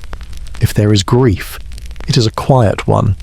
No wailing, no grand laments. Just the steady recognition that each winter begins with fewer people than the last, and that someday soon or farther will be too few to keep the fires lit. From the outside, centuries later, it will look like a mystery, the vanishing of the Norse in Greenland. But from here, it feels less like vanishing and more like Dimminger, gradual fading until the light is gone, and the rooms stand empty, and only the wind moves through the doors. The last winter begins without anyone naming it as such. There is no meeting where the elders say, "This will be the one." It comes like every other winter before it's slow at first, creeping in with shorter days and colder nights. But something in the air feels final, even if no one speaks it aloud. The stores are already lean before the snow settles. The grass never grew tall that summer. The haystacks are smaller, looser. The bales tied with fraying rope that no one bothered to mend. The animals are thin, their coats dull. You count each one and know without numbers written down that you cannot keep them all alive until spring. The decision to slaughter comes quickly. There is no ceremony, no looking away. Every beast you keep will eat into the food meant for people, and there is no margin left. One by one, the cattle and sheep are brought in, their throats cut clean, the blood collected in bowls to be boiled into broth before it cools. The meat is salted, hung in the coldest part of the house, wrapped in whatever cloth can be spared. The skins are saved for repairs, the bones split for marrow. Nothing is wasted. From then on, the diet is seal-heavy. Every able-bodied person joins the hunt when the ice allows. The men who have hunted their whole lives know the routines, the long wait by the breathing holes, the quick strike when the animal surfaces, the heave of its body onto the ice. The younger ones learn fast. There is no room for failure now. Seal meat boils in pots day after day, its oily steam mixing with the smoke of the hearth, sinking into the turf walls. The wind is relentless that winter. It howls down the fjord and across the roofs, prying at the turf with invisible hands. One night, it tears away an entire section of the roof above the byre. The animals inside, what few remain bellow in the sudden cold, their breath rising like smoke into the night. By morning, the hole is patched as best it can be, but the damage is done. The warmth is gone from that part of the house, and the frost creeps in for good. The turf walls themselves seem to breathe with the wind expanding and contracting, letting in thin draughts that snake along the floor. Snow pushes against the door, and each morning begins with the same chore, digging your way out before the day's work can even start. The sea ice in the fjord is thicker than anyone can remember, hemming you in, cutting off the possibility of fishing in open water. Inside, life condenses to the hearth. The fire is the centre, the line between survival and the cold outside. It is fed with peat, driftwood, and anything else that will burn. Sometimes that means breaking apart a tool handle or an old piece of furniture, a table leg, a beam from a collapsed shed. The flame is kept alive the way you keep a secret guarded, tended, never left alone. You measure the days not by the sun too faint, too brief, but by the meals. In the morning, thin broth. At midday, more broth, perhaps with a few strips of meat. At night, the same again, thicker if the day's hunt was good. Hunger becomes a constant companion, dull and insistent, sitting beside you while you work, lying beside you while you sleep. The sound of the wind becomes the sound of time itself. It rattles loose boards, hums through gaps in the roof, roars against the side of the house until you can feel it in your bones. Sometimes it is so loud you can't hear the person beside you speak. Other times it drops suddenly, leaving a silence so deep you can hear the faint crackle of the fire and the slow breathing of everyone in the room. Archaeologists in centuries to come will find the marks of this winter in the soil, the final layer of ash in the hearth. Richer and darker than the rest, the bones of the last slaughtered cattle, split for every scrap of marrow, the seal bones in greater number than in any other season. They will see that this was not a sudden flight, but a last stand, people holding their ground until there was no ground left to hold. Some nights, stories are told to pass the time, but even these feel different now. They're shorter, with fewer digressions. The laughter is thin. The sagas of Norway, Iceland, and the first voyages here sound distant, like voices carried on the wind from another time. What matters is the next meal, the next hunt, the next patch of roof to fix before the snow drives in. In moments of quiet, you notice how many spaces there are between the beds now. Some were emptied years ago, others more recently. The warmth from the remaining bodies doesn't fill the room the way it used to. The air is colder, even near the hearth. And yet, no one speaks of leaving. Pride holds you as firmly as the ice. This land took your years, your strength, your dead. But it also shaped you. To abandon it feels like letting go of a part of yourself. Even now, with the cold pressing through the walls and the food dwindling, the thought of raising a sail and turning east seems more unbearable than staying. The winter grinds on. The hunts grow shorter as the ice closes in, the seals harder to find. The wind strips the hills bare, the fire burns lower, and still, each morning, someone stirs the embers, feeds the flame, and sets the pot to boil. It is not hope that drives this, it is stubbornness, the refusal to let the dark have you without a fight. In the end, it may make no difference. But here, in the last days, the fire is still burning, and as long as it burns, you are still here. The morning doesn't so much arrive here as seep in, slow and reluctant. It comes not with light, but with a paler shade of darkness leaking through the turf walls. You wake to the smell of yesterday's smoke clinging to the air, heavy and sour, and to the sharp hiss of wind pressing against the roof like a restless animal. The hearth's fire has survived the night, but only as a core of embers buried under ash. You prod it with a stick, coaxing it back to life. A few sparks leap, then curl into smoke, the way hope sometimes starts small, smudged and uncertain before catching enough to glow. Someone stirs in the corner, wrapped in layers of wool that smell faintly of damp sheep. The youngest rises last, their breath misting in the cold air before it vanishes into the gloom. No one talks yet. Morning words are rationed here like everything else. You push the heavy wooden door and it resists, as if the outside world has decided it doesn't want you today. Snow has drifted high against it, and when it finally swings open, the wind barrels in, dragging a fistful of cold straight through the room. The world beyond is silent in that deep, padded way that only snow can manage, as if all the sharp edges have been softened, as if even sound has frozen. The first job is always the same. The animals must be fed before you are. You step out into the pale morning, boots crunching through the crusted surface of last night's fall. The path to the byre is a narrow tunnel cut through snow walls higher than your shoulders. Your hand grazes the packed sides as you walk, feeling how solid winter becomes when it decides to stay. The animals greet you not with noise, but with the slow shift of bodies and the dull clank of a chain. Their breath clouds the air, each plume a tiny, temporary miracle. You scatter what feed remains grain that should have lasted another month if the summer had been kinder. If the ships had come, they chew slowly, as if they too understand the weight of each mouthful. By the time you head back to the turf house, your cheeks sting with cold, and your fingers ache inside their mittens. It's not the kind of cold that bites, it's the kind that settles into your bones, the kind you can't shake even by the fire. Inside, the air smells of boiling broth. A pot hangs over the rekindled flames, its contents little more than melted snow flavoured with scraps from last night's stew. Someone drops in a heel of bread to thicken it. You watch it swell and soften, and it feels like a small victory. There's talk quiet, without looking each other in the eye about the wind's direction, about the ice in the fjord creeping further inland. The oldest says it feels different this year, heavier somehow. The youngest doesn't answer. They've learned that silence carries better through winter than questions. In another world, the one you came from, the one with alarms and meetings and thermostats, people talk about a final push as if it's an idea, a metaphor for work or a project. Here, the final push is literal. It's feeding the last of the grain to the cows. Knowing there's no more in the barrel, it's patching the turf roof one more time. Even though the wind will tear it open again before spring, it's keeping the fire alive when the woodpile has more empty spaces than logs.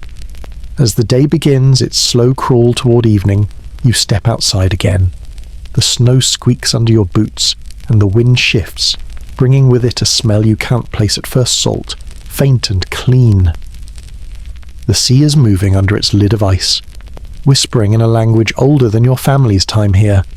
Some say you can tell what the season will do just by the way the air tastes. Today, it tastes like the end of something. You turn back toward the turf house, its walls blending into the whiteness as if it's already half swallowed by winter.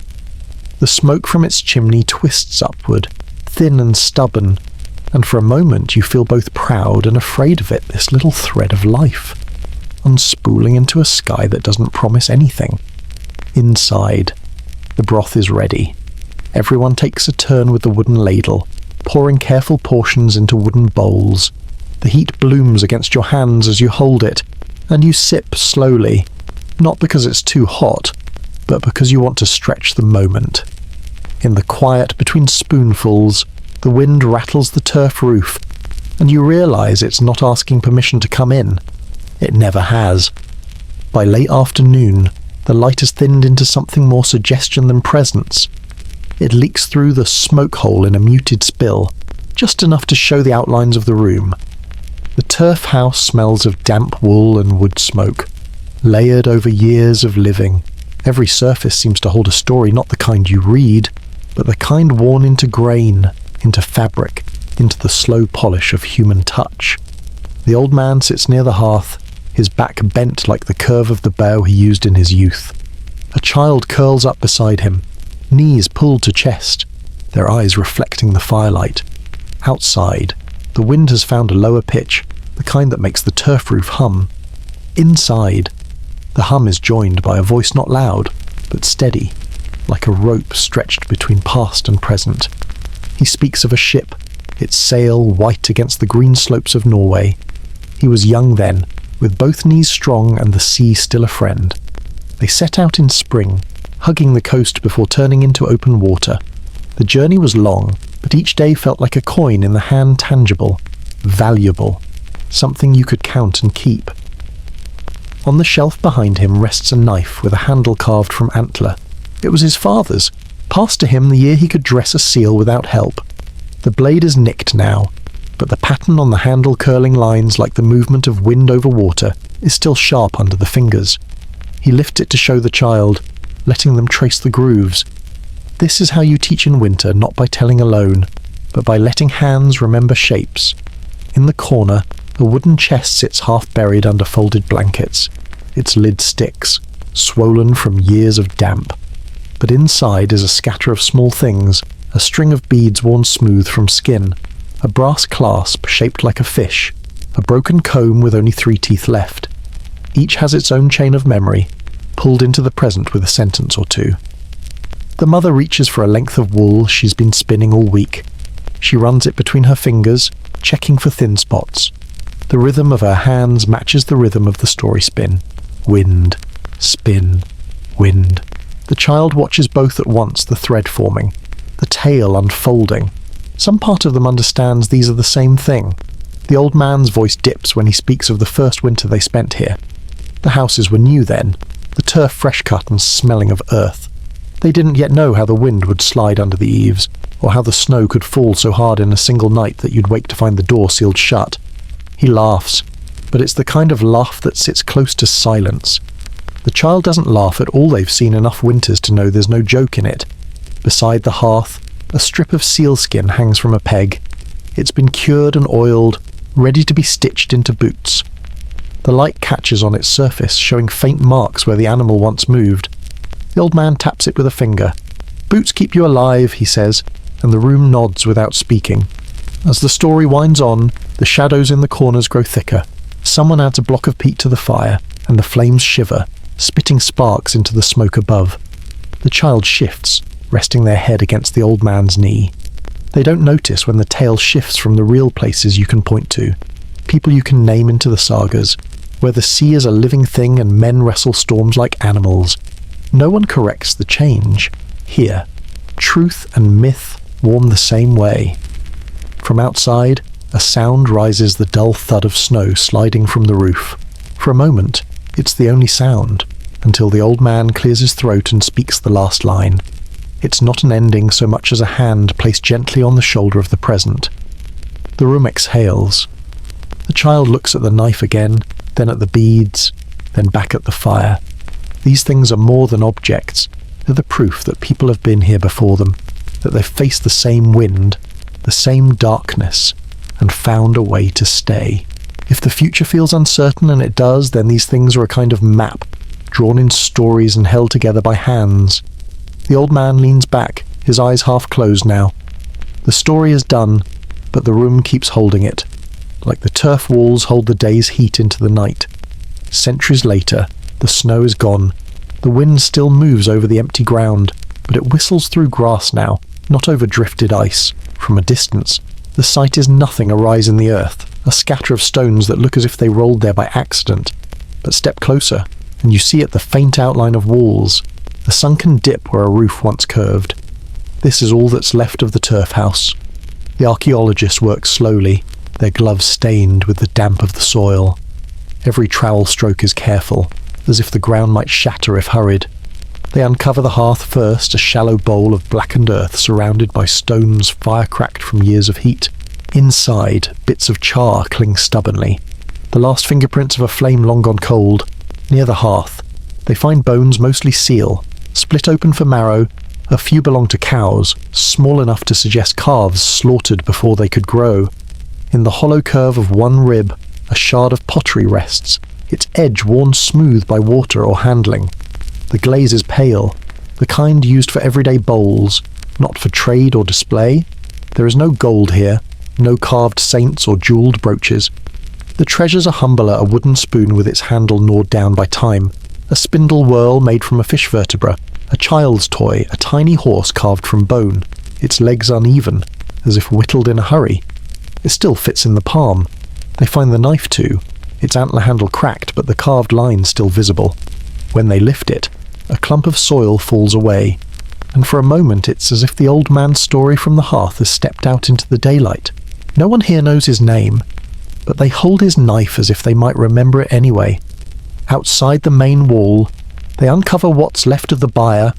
The floor is packed earth, damp even now, with faint impressions where posts once stood. In the corner, buried deep, a fragment of rope lies coiled and blackened, too fragile to lift, so they leave it in place, like a snake sleeping through centuries. What's missing tells as much as what's found. No bodies, no sign of a hurried flight, no layer of ash to mark fire. It's as if the people simply stepped out one morning, closed the door behind them, and kept walking until there was nothing left to return to. The sagas spoke of ships leaving, of farms abandoned, but here the silence is heavier than any words. Even the wind seems to pause before crossing the site, as if it knows this is a place where sound shouldn't linger. One archaeologist stands at the doorway, or where the doorway would have been, and imagines the view, white in every direction, the sea's edge just visible, the cold threading itself into every breath. They try to picture the last day here, the seal meat boiling, the knife on the shelf, the child's toy on the floor, snow against the door, and behind it, a horizon that offered only the same tomorrow, again and again. They take photographs, measurements, bag the artifacts. In a museum case somewhere, the toy will sit under glass, lit by a bulb that never goes out. Visitors will lean close, read the small printed card, and then move on. But here, in this place, the turf has begun to grow back over the walls. The wind carries bits of grass seed, and in another 100 years, you might not find the site at all. By the time the archaeologists pack up for the day, the light has gone flat, and the cold is coming up from the ground in slow waves. They walk away, leaving the hearth open to the sky. A bird lands on one of the stones, hops twice, and then flies off toward the shore. It will snow here again, though not tonight, and when it does, the flakes will settle into the hollow of the hearth, onto the bone horse, onto the knife's cracked handle, layering the silence deeper until even memory bends under its weight. By the middle of the 15th century, the trail goes cold. The middens, those dependable heaps of bone and broken things, stop growing. The last dates etched in the carbon of charred wood hover around 1500 and then nothing. It's as if the record itself exhales and vanishes. There are no final letters sent home, no sagas composed in the dim of winter to explain what happened.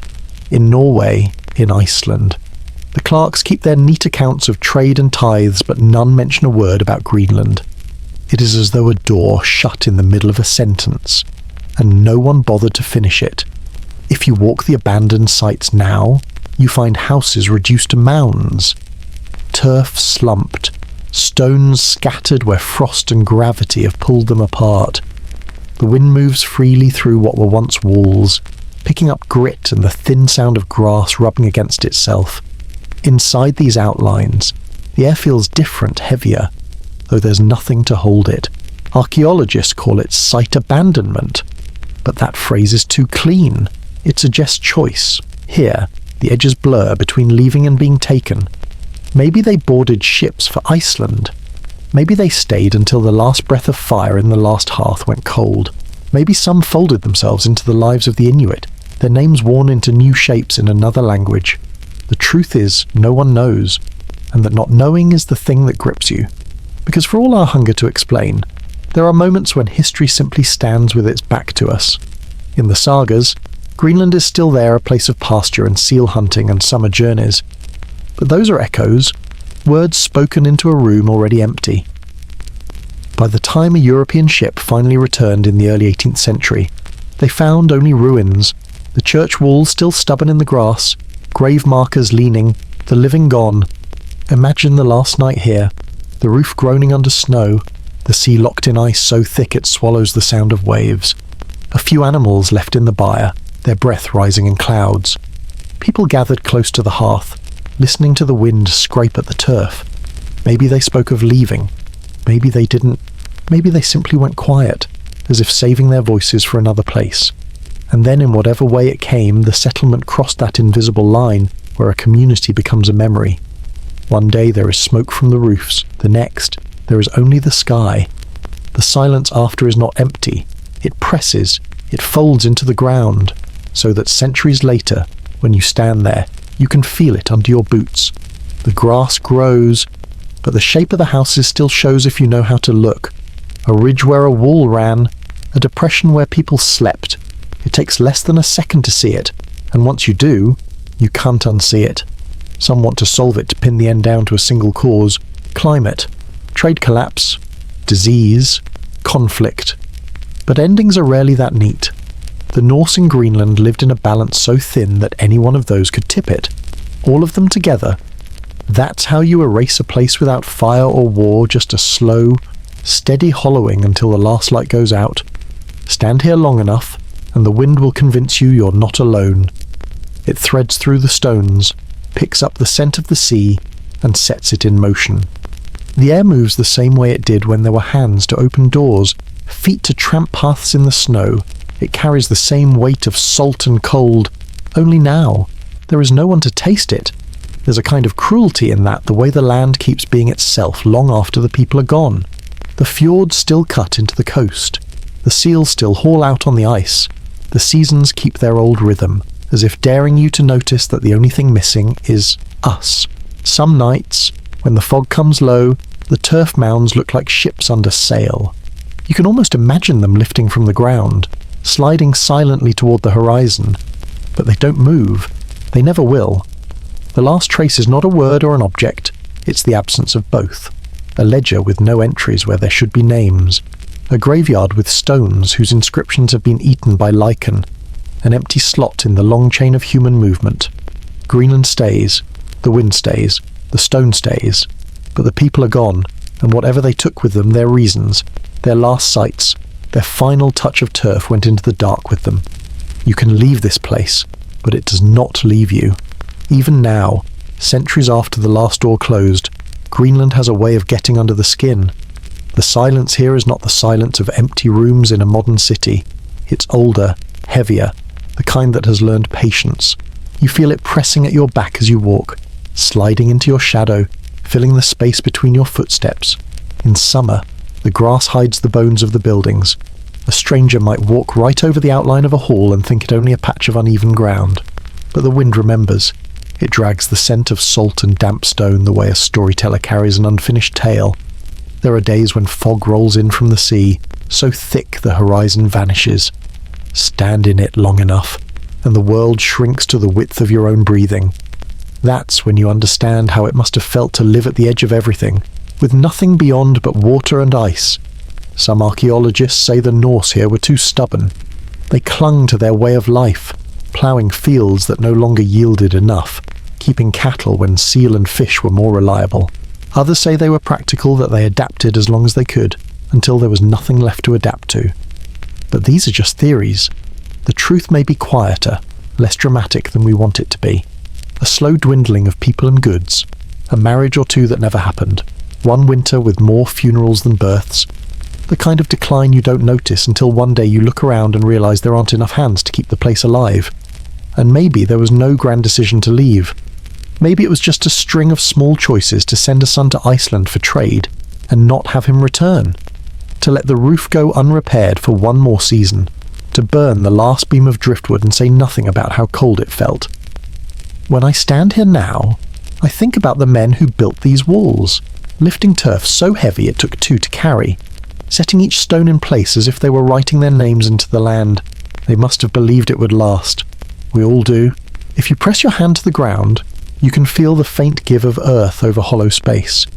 Underneath, the rooms are gone, but their shapes remain negative prints of lives once lived. Every indentation is a bed, a bench, a place where someone sat to mend a net or carve a handle. The wind moves through them now, unpicking the work stitch by stitch. In another 100 years, the grass will finish what the wind started. When the last light fades here in winter, there is no glow on the horizon, no city hum. The dark folds in like a heavy curtain, and the stars feel closer than the next farm, though there is no next farm anymore. Somewhere, far across the sea, someone may still carry the blood of Greenland's Norse in their veins. But the place that shaped that blood is a shadow now, and that is the strange, hard truth about disappearance. It does not announce itself. It happens quietly, in the space between one heartbeat and the next, until the only thing left to count is the wind. PHN20, outro, M1500T. Bratal is quiet now. It sits in a green fold of the land where the fjord opens like a palm, its fingers of water reaching toward the sea. The grass is thick here in summer, and sheep graze as if they own the place, as if they have always owned it. Tourists arrive sometimes a handful at a time, cameras in hand, their boots carrying the scent of places far away. There's a replica of the old church, built of turf and timber, its low doorway forcing you to bow as you enter. Inside, it's dim, the air cool even in July, the smell of earth pressing close. Someone has laid a sheepskin on the bench, as if expecting the priest to return any minute. Your eyes adjust, and you see the narrow window just a slit, cut to let in light but not the cold. If you step back outside, the wind greets you first. It moves through the grass, slips over the stones, and brushes your face with the faintest touch of salt. Stand still and you can hear it pulling at the edge of the past, unravelling threads you didn't know were there. I imagine the hearth here, back when the house stood whole. The walls breathing with the wind, the roof low enough to trap the heat. A pot hanging over the fire, its steam carrying the scent of seal meat and barley. Children curled against their mother's sides, their eyes half closed from the smoke and warmth. Someone telling a story, a long one, the kind that loops back on itself, so that the ending feels like a beginning. And maybe it is, because these stories are still here, even if their voices have changed. They live in the wind's hiss, in the shape of the land, in the way the turf holds a memory of hands that cut it. They live in the silence that waits between waves when the tide pulls back and leaves you standing on the wet stones, watching the foam slip away. When I came here, I thought I was looking for answers, a neat ending, a reason you could write down on a page and point to and say, here, this is why they left. But Greenland doesn't deal in neat endings. It deals in weather, and in time long enough to make a stone look young. So maybe the point is not to solve it. Maybe the point is to listen, to sit at the hearth, even if it's only in your mind, and feel the fire warm your face. To know that for all our technology, our maps, our cleverness, we are still, in some deep way, like them looking into the flames, listening for a story that will carry us through the night. And if you sit long enough, you'll hear it not in words, but in the slow rhythm of heat and breath and quiet. A story that begins with the creak of a turf wall, moves with the hiss of a kettle, and ends, at least for now, with the crackle of wood. But endings here are never real endings. The fire still glows. The wind still carries embers of voices, and somewhere out there, in another time, someone is leaning closer to the light, ready to begin again. So perhaps we should too. There are more stories like this of places you can walk into but never quite leave, of people whose names are gone but whose lives still breathe under the grass. If you want to hear them, come back, pull up a chair near the fire, let the wind find you, and listen, because the fire is speaking again. The embers are low now, but they're not gone. If you lean close, you can still feel the heat ghosting against your cheek, as if the fire itself remembers you. It's tempting to stand up, brush the turf from your boots, and walk away into the modern light to believe you've heard the whole story. But Greenland has a way of keeping part of itself in your pocket. It follows you, quiet as a shadow, whispering in the spaces between your thoughts. Some nights, back home, you'll be washing dishes or locking the shop, and you'll catch it, that thin smell of salt and smoke, the one that doesn't belong to your kitchen, or your street, or this century. You'll stop, look over your shoulder, and there it will be, the outline of a hall you've never stood in, the curve of a shoreline you've never walked. That's how the past works. Not as a straight road behind you, but as a thread running through your coat sleeve, pulling you back toward the place where it was first tied. You can ignore it. You can tell yourself it's only imagination. But every so often, it tugs, and when it does, you remember there were other fires, other rooms, other voices that once leaned close to the flame, telling their own version of what it meant to be alive in a place that would never bend to them. Some of those voices came from further north, some from the south, some wore fur, some carried bronze. All of them, in their own way, stood against the cold. That's the thing about history, we think it's locked in the past, but it keeps spilling forward. One story pours into another, carving new shapes, finding new listeners. So this is not the end. This is just the point where we put down one tale and look toward the next. Maybe it will be about the first hunters who crossed into the ice, following reindeer tracks over the horizon. Maybe it will be about the fishermen who traded their catch for iron knives, never guessing those knives would outlast their names. Maybe it will be about a single winter, colder than the rest, when the sea froze solid and the only way to survive was to walk where the waves used to be. The fire will be here when you're ready. It doesn't care how far you've travelled or how many years have passed. It waits, as it always has, with the patience of stone and the memory of hands that built it.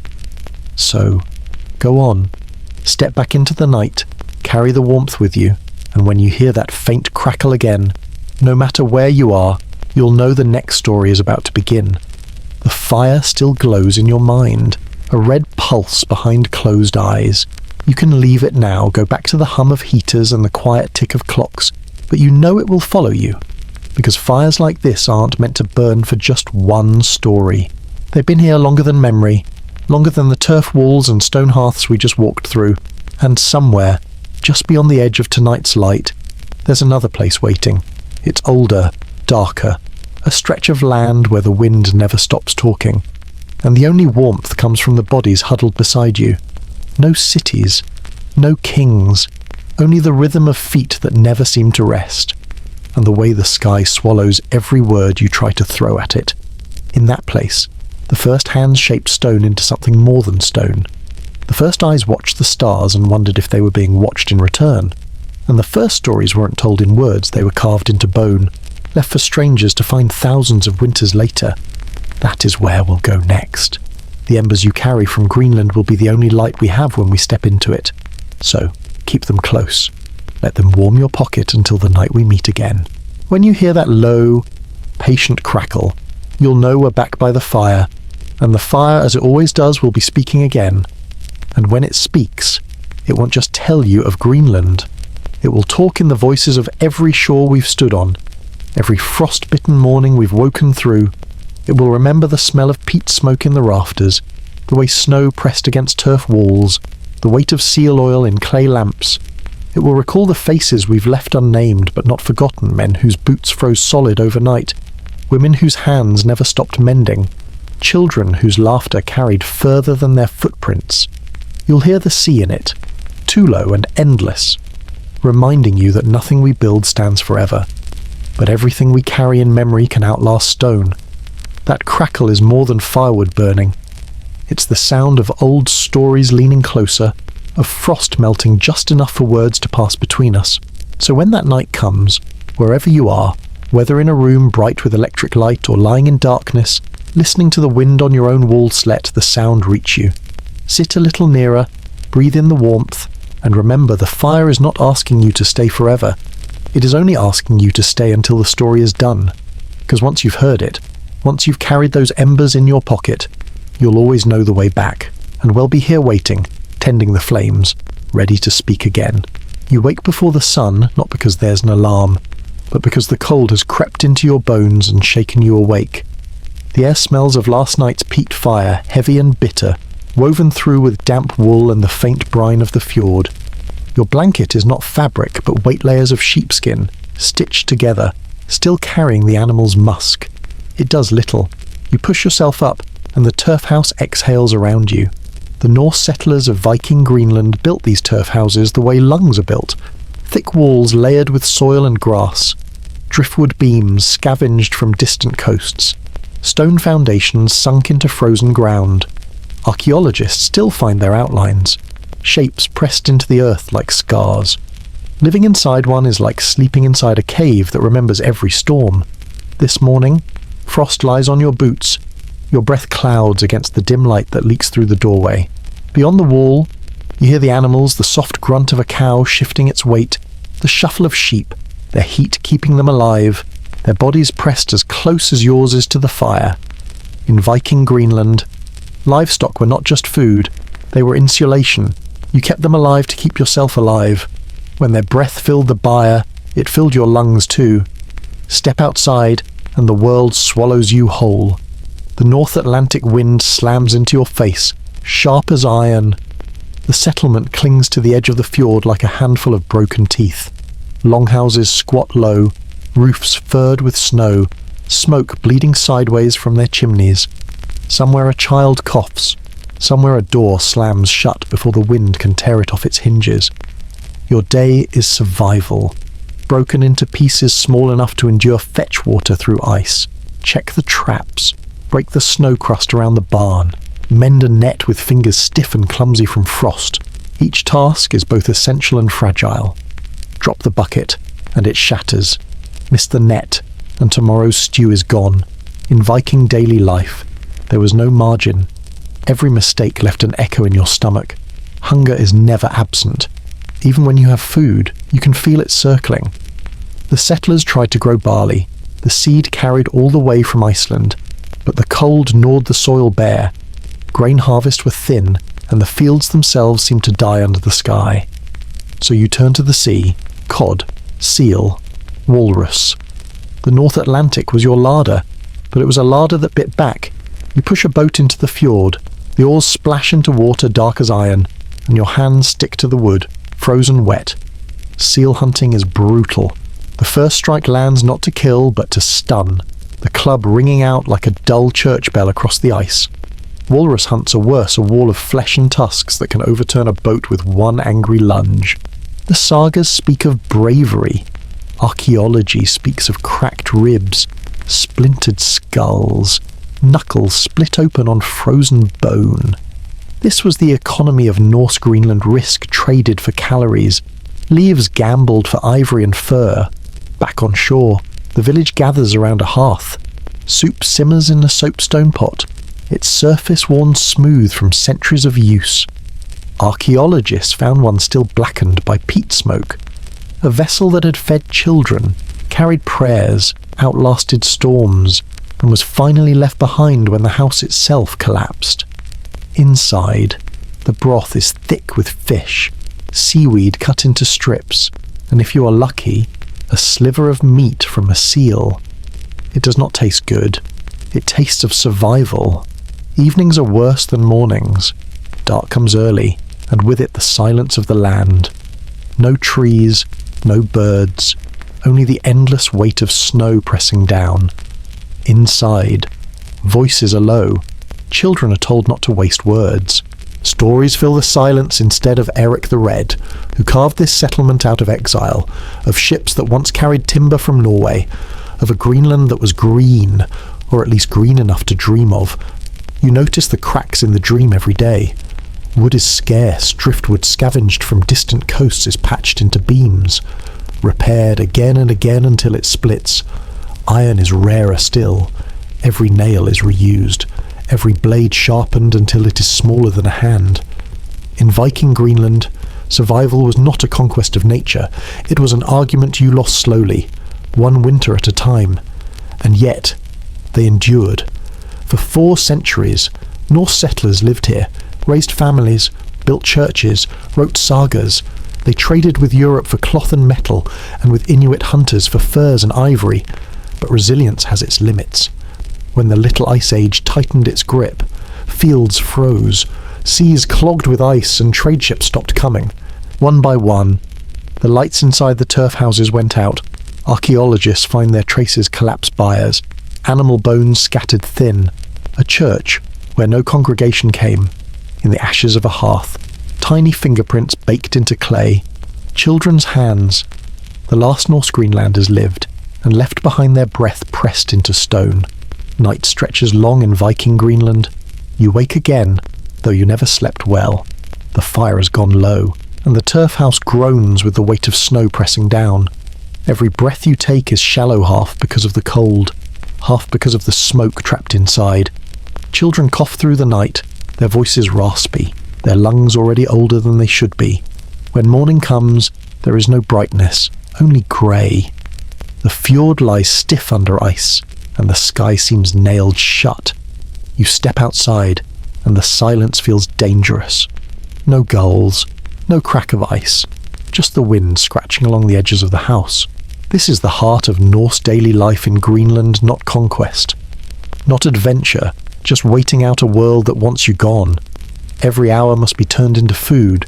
You scrape ice for water. You search for driftwood along the coast, though each year brings less. You dig into midden spiles of bones and shells your ancestors left behind, looking for something to chew that might still hold fat. Archaeologists find these midden still heaps of seal bones split to suck the marrow, fish vertebrae stacked like beads, and sometimes, in the later layers, the bones of dogs.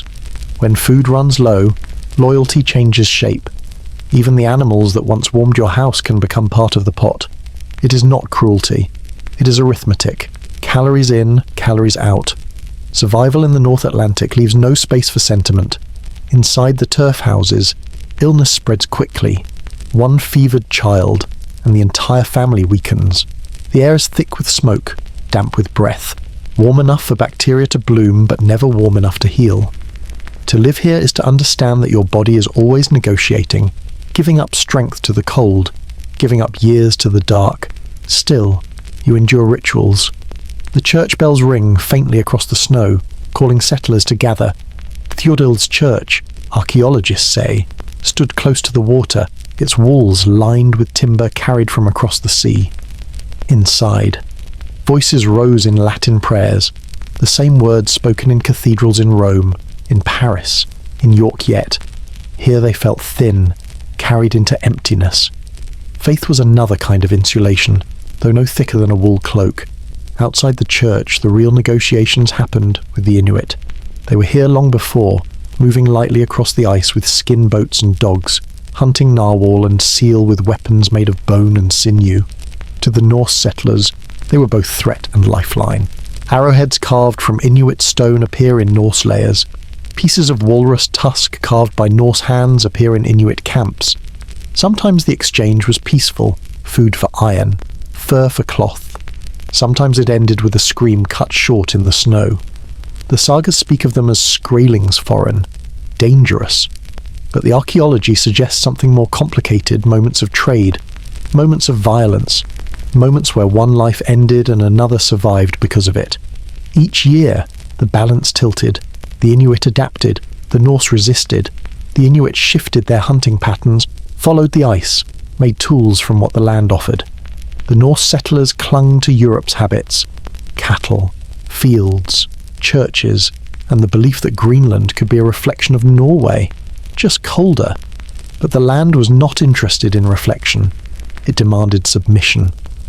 By the late 14th century, the silence deepened. Trade ships stopped arriving from Norway, trapped by storms or lost to politics. Iron grew scarce, wool thinned, families shrank, the churchyards filled with graves, hundreds of them, their stones leaning. The names eroded. One grave, archaeologists found, belonged to a young woman. Her teeth were worn flat from chewing leather. Her bones showed signs of malnutrition. She was barely 20, yet her skeleton read like someone twice that age. The collapse of Norse Greenland did not come as a single moment. It was not a storm that swept the houses away, not a battle that ended the line. It was slower. One winter colder than the last, one ship that never returned, one child buried too soon, then another, then another. The settlements became whispers, their fires shrinking to embers, their voices drowned by the wind. Still, they left traces. In the ruins of Valsey Church, the best preserved in Greenland archaeologists found records of a wedding. In 1408, one of the last events written down. Imagine it, candles flickering against stone walls, voices singing while outside the snow piled high, joy blooming briefly in a land already letting go of them. A marriage, a promise. In the middle of a farewell they did not know they were giving. Soon after, the records fall silent. The Norse Greenlanders vanish from history's page, leaving only bones, tools, and houses that breathe no more. The Inuit endured, the land itself endured, but the Norse story closed, swallowed by ice and time.